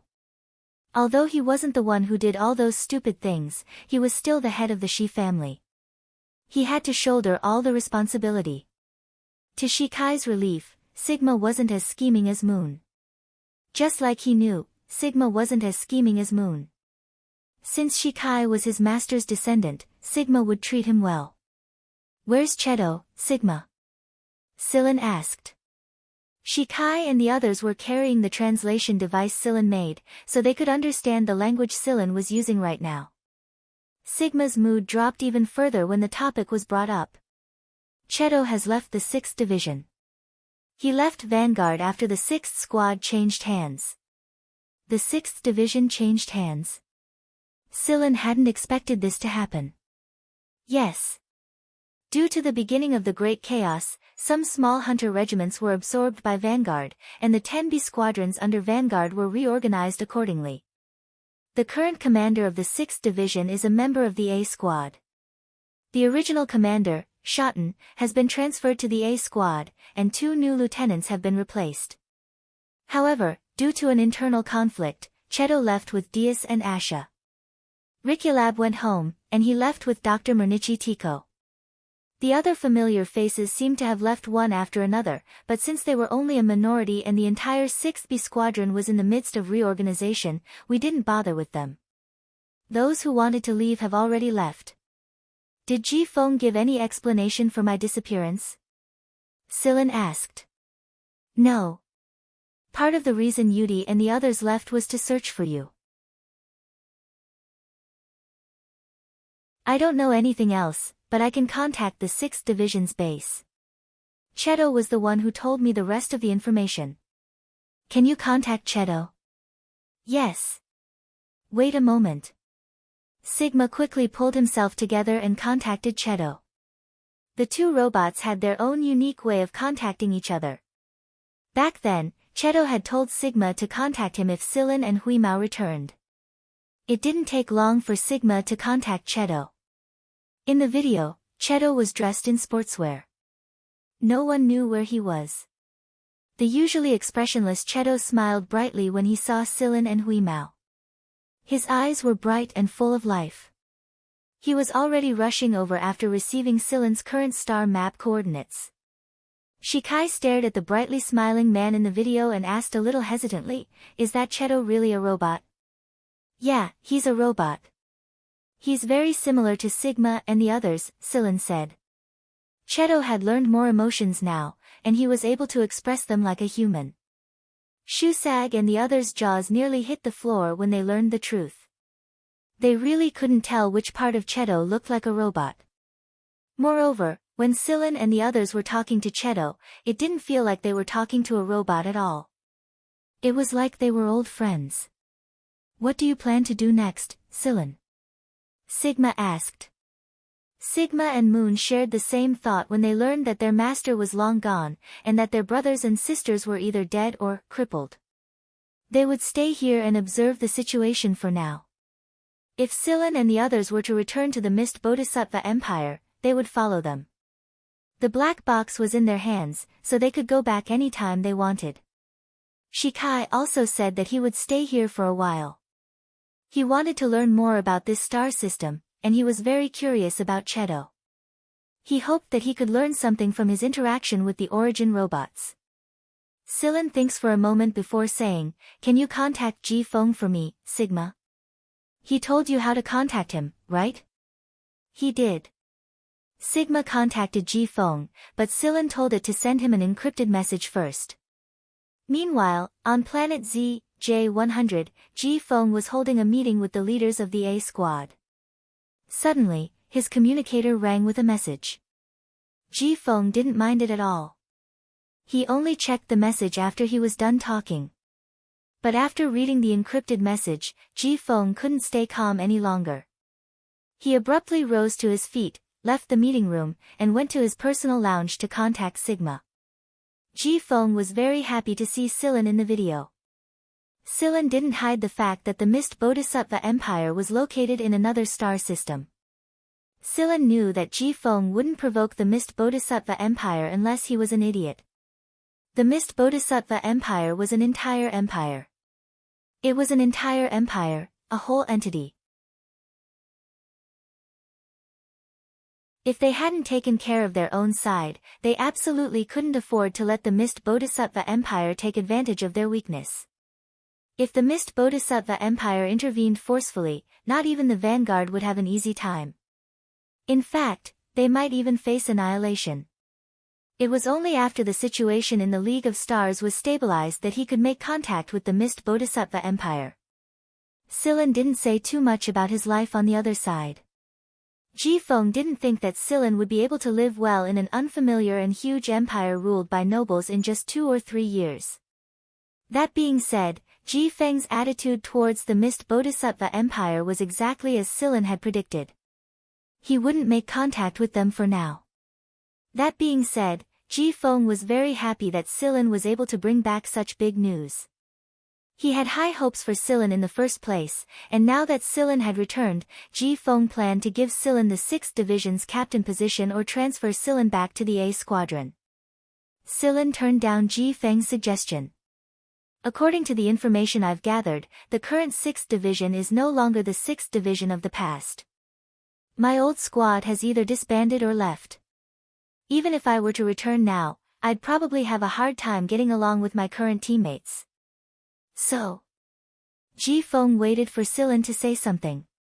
That's why I want to apply to form the 11th B Squadron. Ji Feng raised an eyebrow when he heard Sillin's words. A moment later, he smiled and said, "All right, I agree. Your old base is perfect for the new 11th B Squadron. The 6th Division has already established a base on another planet. The old base is just a backup." "Why?" Sillin was puzzled. That base was pretty good. What was the point of not going to another planet to build a stronghold with such a good base? Ji Feng looked meaningfully at Sillin. "You'll have to ask a certain person or an inhuman." Sillin looked at Sigma. Sigma turned its head away and pretended to communicate with Huimao, but the blue bars on its face kept glancing at them from time to time. Sillin had a feeling that the certain person Ji Feng was referring to was Yudi, and the inhuman was definitely Sigma, Cheto, Shueqiu Miantuan, and the Lovag beast stationed at the base. "How much money do you need?" "Let me be clear. The situation is chaotic right now, and everyone is short on funds. The amount we can give you is limited," Ji Feng said. "Then let's not talk about that. I'm sure some people in the regiment will have objections to the establishment of the 11th B Squadron. You can handle it, Commander. Don't worry. Just do what you need. I'll take care of the regiment. Give me a list of the funds you need, and I'll transfer them to you." After the call ended, Ji Feng lay on his recliner with a smile on his face. "Don't disappoint me, Sillin." Huimao was the happiest when he learned that Sillin was going to form a new B Squadron. It was his own B Squadron, which meant that it was completely his territory. He was the landlord. By the time Sillin told Moon to pilot the Bastion to the planet where the underground base was, Ji Feng had already ordered everyone from the 6th Division to evacuate. In fact, there weren't many people left in the first place. After Sigma, Scylla, and the others left, the residents of the base were constantly harassed. The entire base was like a mischievous hand, teasing them from time to time. For example, some people were locked inside for several days due to the malfunction of the passageway door, the walls of the toilet would move, and there would often be some very strange sounds, etc. Some people were so teased that they almost had a nervous breakdown. Both Sigma and Moon were overjoyed to be back on this planet. Shikai, on the other hand, was finally able to see his ancestors' handwriting. Hui Mao was so happy that he ran around and played with the love-egg beasts who came out to greet him. So this is a new life. Shusag spread his arms and looked forward to the coming days. Then, he glanced at his son, who was staring at everything around him with glowing eyes, and slapped the back of Tesoro's head. What are you thinking about? Oddly enough, Tesoro didn't respond to Shusag's slap. He simply stared at the base rising from the ground. After a long time, Tesoro finally spoke up, I can fly a fighter too, can't I? Shusag chuckled and slapped the back of Tesoro's head again. You're still too young. You're not even as good as Sharo. Tesoro was about to retort when Scylla turned to them and said, go pick a room. This little guy will take you there. Yeah, a little loag beast hopping around Scylla waved its pincer legs and called out to Shusag and the others to catch up to it. While Scylla, Moon, Sigma, and Shikai were setting up the base, a spaceplane flew toward them.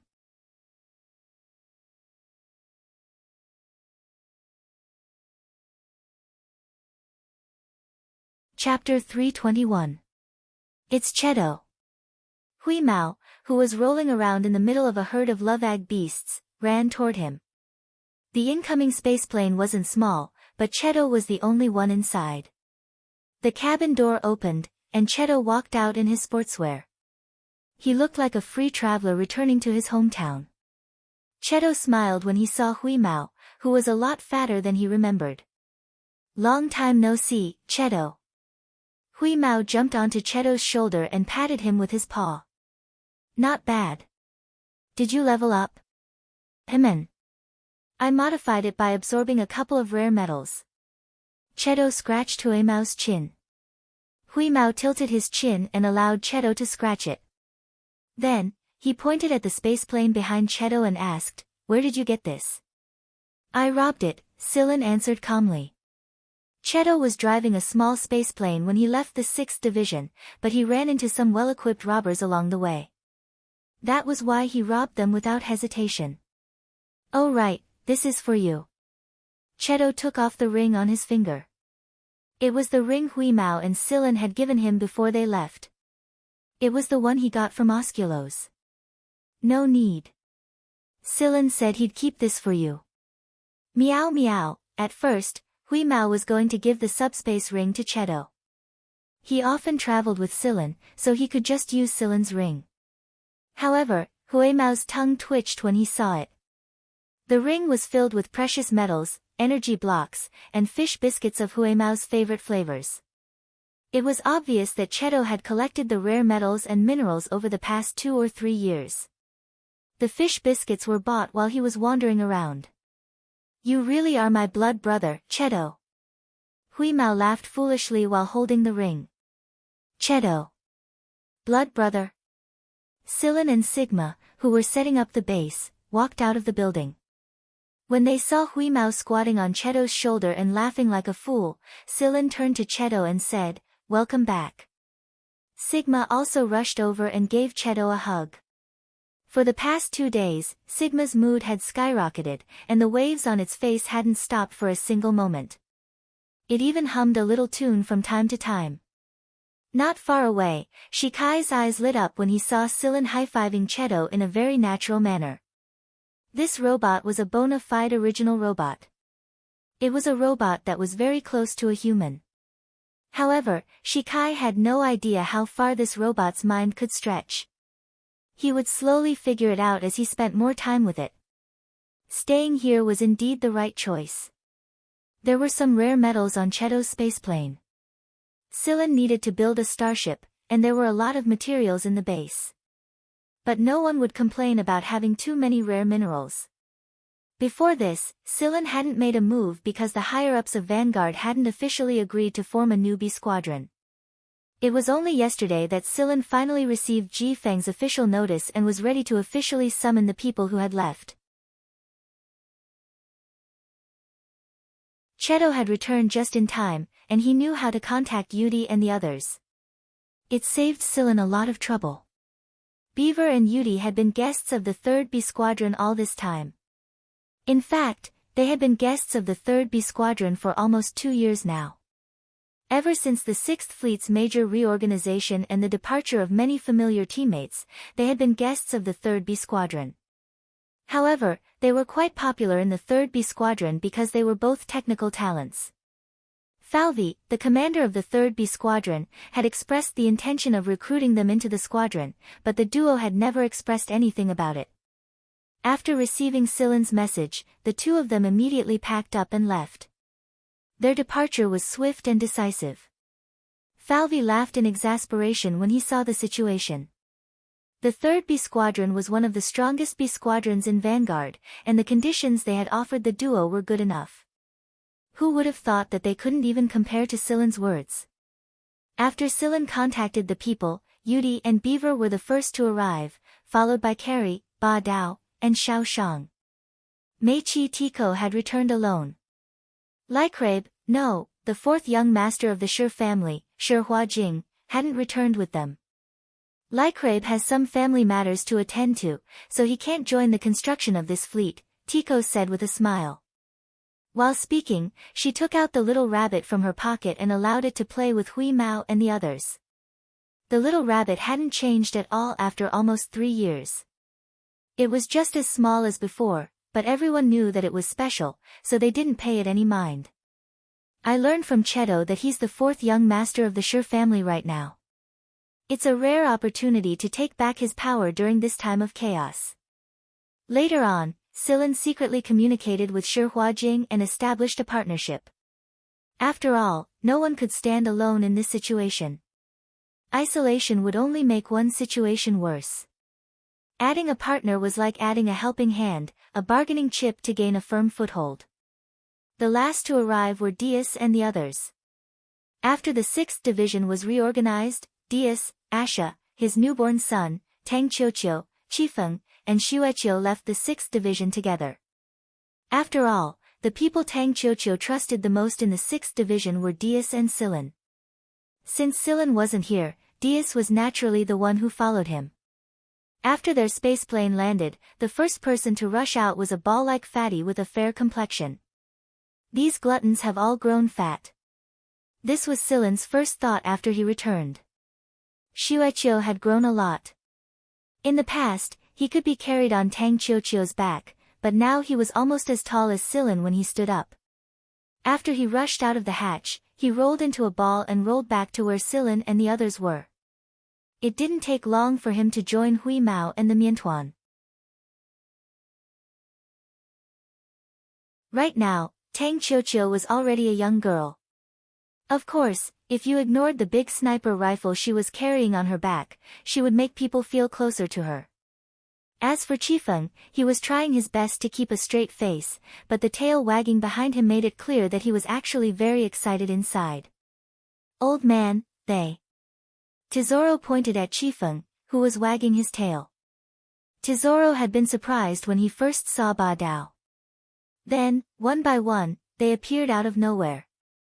Now, this kid who was wagging his tail so blatantly, Tesoro still wasn't used to it.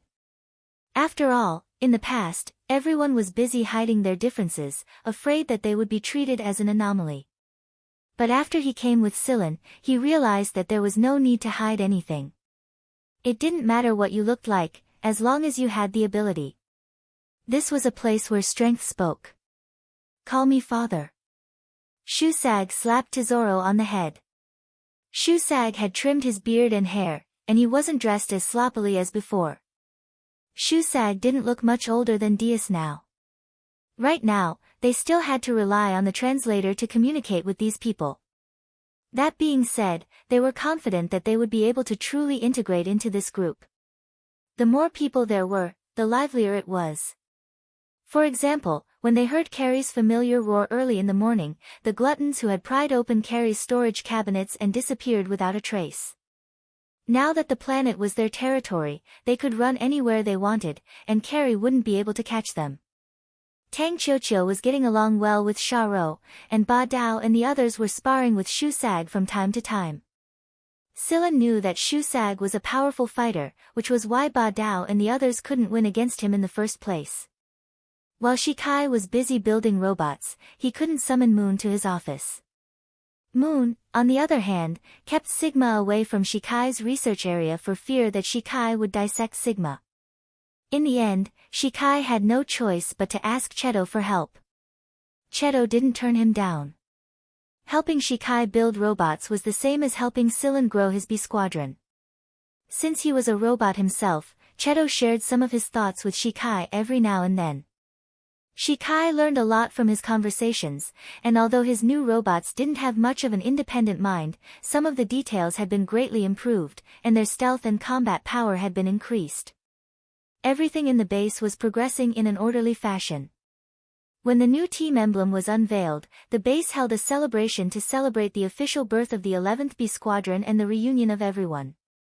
There was still a long road ahead of them, and it would be difficult and full of setbacks. But so what? This was the path they had chosen, and they had to climb it to the end. The B Squadron's main starship was built under the guidance of Silen, Moon, Sigma, and Shikai. The first batch of engineering robots from Shikai's robot factory were sent to work as labor. As long as they had enough energy, these robots could work day and night with astonishing efficiency. On the day the starship was finally completed, the new Freedom starship was as sharp as a blade, and it made everyone's blood boil. Hui Mao had left a paw print on the part of the ship where the Vanguard insignia and the B Squadron's serial number were displayed. Next to the cat's paw were Miantuan and Xueqiu's footprints. Although these footprints were insignificant compared to the entire starship, the trio was very satisfied. Hunters belonged to the universe, and when the Freedom starship was completed, the long-awaited first voyage was about to begin. Silen wanted to search for the logbook Genya mentioned, but now wasn't the time. The situation at Sector S was unclear, and he needed more time to investigate. Since Silen's return, there were a lot of people he couldn't contact like Mo Heng, Lung, Knight, and Ci Jincheng. There wasn't much information about them either. Moreover, Silen's new fleet had a lot of things to do, so he had to push them back. There were some things that Silen needed to retrieve from the current 6th Division. For example, Enji's lab that contained the parasite samples. Most of the samples had been moved when they first arrived at the base, but there were still some records in the lab. Some of them were Enji's things, and some were Komunidin's notes. Silen was going to retrieve all of them. Since Enji belonged to the 6th Division, Silen had to negotiate with the 6th Division's current commander, Simon, if he wished to retrieve Enji's things.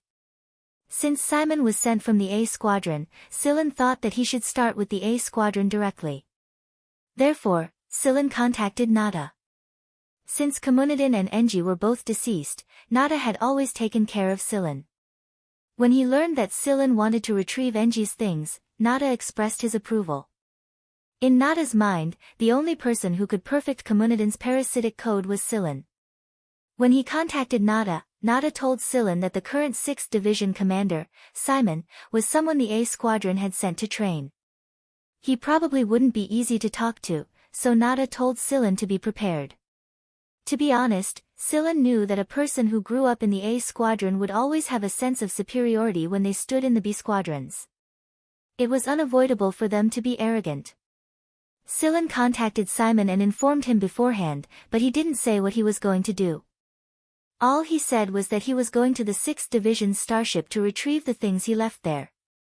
"I don't like that guy no matter how I look at him," Hui Mao said after Silen and Simon ended the call. Simon's attitude as if he was giving Silen face even if he said one more word made Hui Mao very unhappy.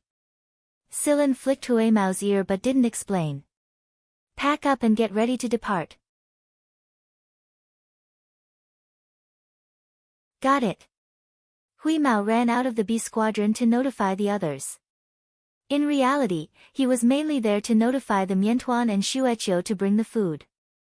The current commander of the 11th B Squadron was Silen, and the vice commander was Yudi. Due to the small number of people, there was only one vice commander. When the time came to recruit more people, the vice commander position would increase as well. There were robots guarding the base, and the base itself was a gigantic mechanical intelligence entity. There was no need for anyone to supervise it all the time, so everyone boarded the starship.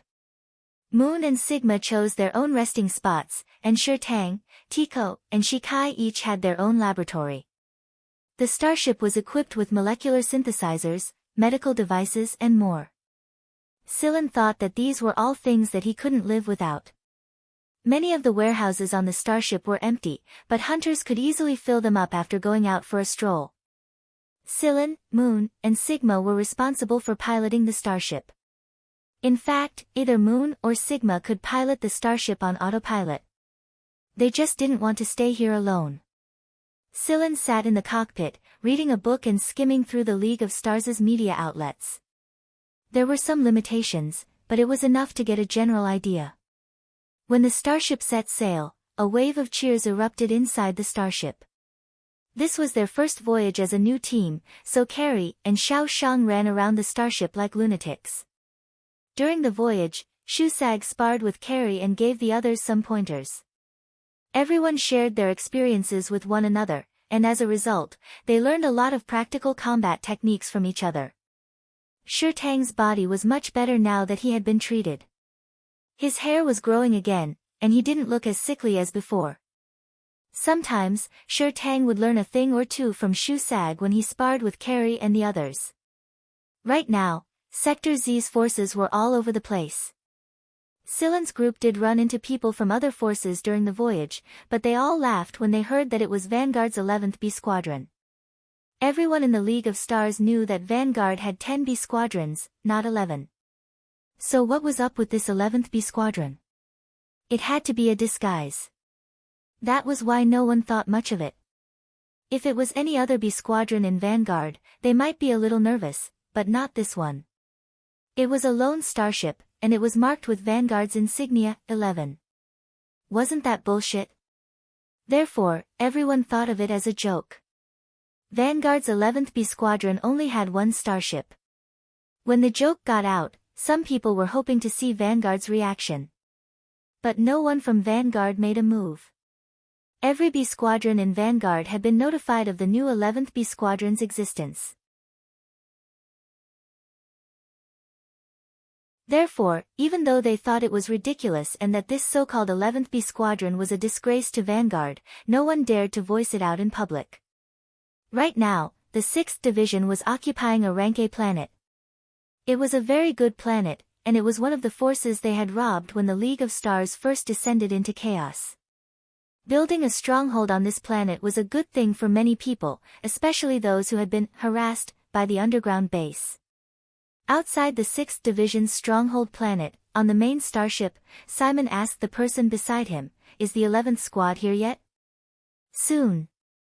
Judging from the signal we received just now, there's about 15 minutes left." "Amen." Simon sat down on his chair. "Remember my original plan?" "Yes." Since Silen said that he wanted something from the starship, Simon wasn't going to let Silen enter the planet. His so-called reception would be outside the planet. This was a show of strength. Simon wanted to let Silen know that he, Simon, was the one in charge of the 6th Division, and not the old Shotten. Moreover, Simon wanted Silen to see the gap between them. How strong could a new B Squadron be? Simon knew that people were treating Vanguard's 11th B Squadron like a joke, and he believed that Silen was a complete disgrace to Vanguard. There was no way he would treat him nicely. That was why Simon didn't even plan to let Silen enter his home. Simon's plan was good, but 15 minutes had passed and he still hadn't seen a single starship. He had even lost track of the other party. What's going on? Simon looked at the person beside him in dissatisfaction. "Commander, we lost track of the enemy 5 minutes ago. There's no signal or phalanx." Simon frowned. Did something happen to the 11th squad? Another 5 minutes passed, and Simon felt that something was wrong. However, the person in charge of surveillance told him that the enemy had disappeared without a trace. Why would they suddenly disappear, Commander? Look. One of them pulled Simon's attention to the screen. On the display screen, a starship gradually appeared in their line of sight. Moreover, it was right next to their main starship. The insignia on the starship was rather dazzling to Simon. It was invisible. And it was completely invisible. This meant that the 11th squad had arrived a long time ago. It was just that no one on their side had noticed them. If the enemy hadn't shown up on their own, the 6th Division would have continued to be blind. A full 5 minutes. 5 minutes wasn't even enough for some people to squat in the toilet, but 5 minutes was more than enough for the 6th Division to endure a destructive attack without even knowing who the enemy was. It was as if a knife had been placed right next to their necks, and yet they were completely oblivious to it. This was indeed a show of strength, but it wasn't from the 6th team to the 11th team, it was from the 11th team to the 6th team. You're tuning in to the Blissful Bookshelf YouTube channel. We're so grateful for your support, and don't forget to subscribe to join us on this incredible journey through captivating stories. Your generosity through donations truly makes a world of difference, as it's the primary source of revenue that allows me to expand and enhance this channel for you. Thank you from the bottom of my heart for being a part of this adventure.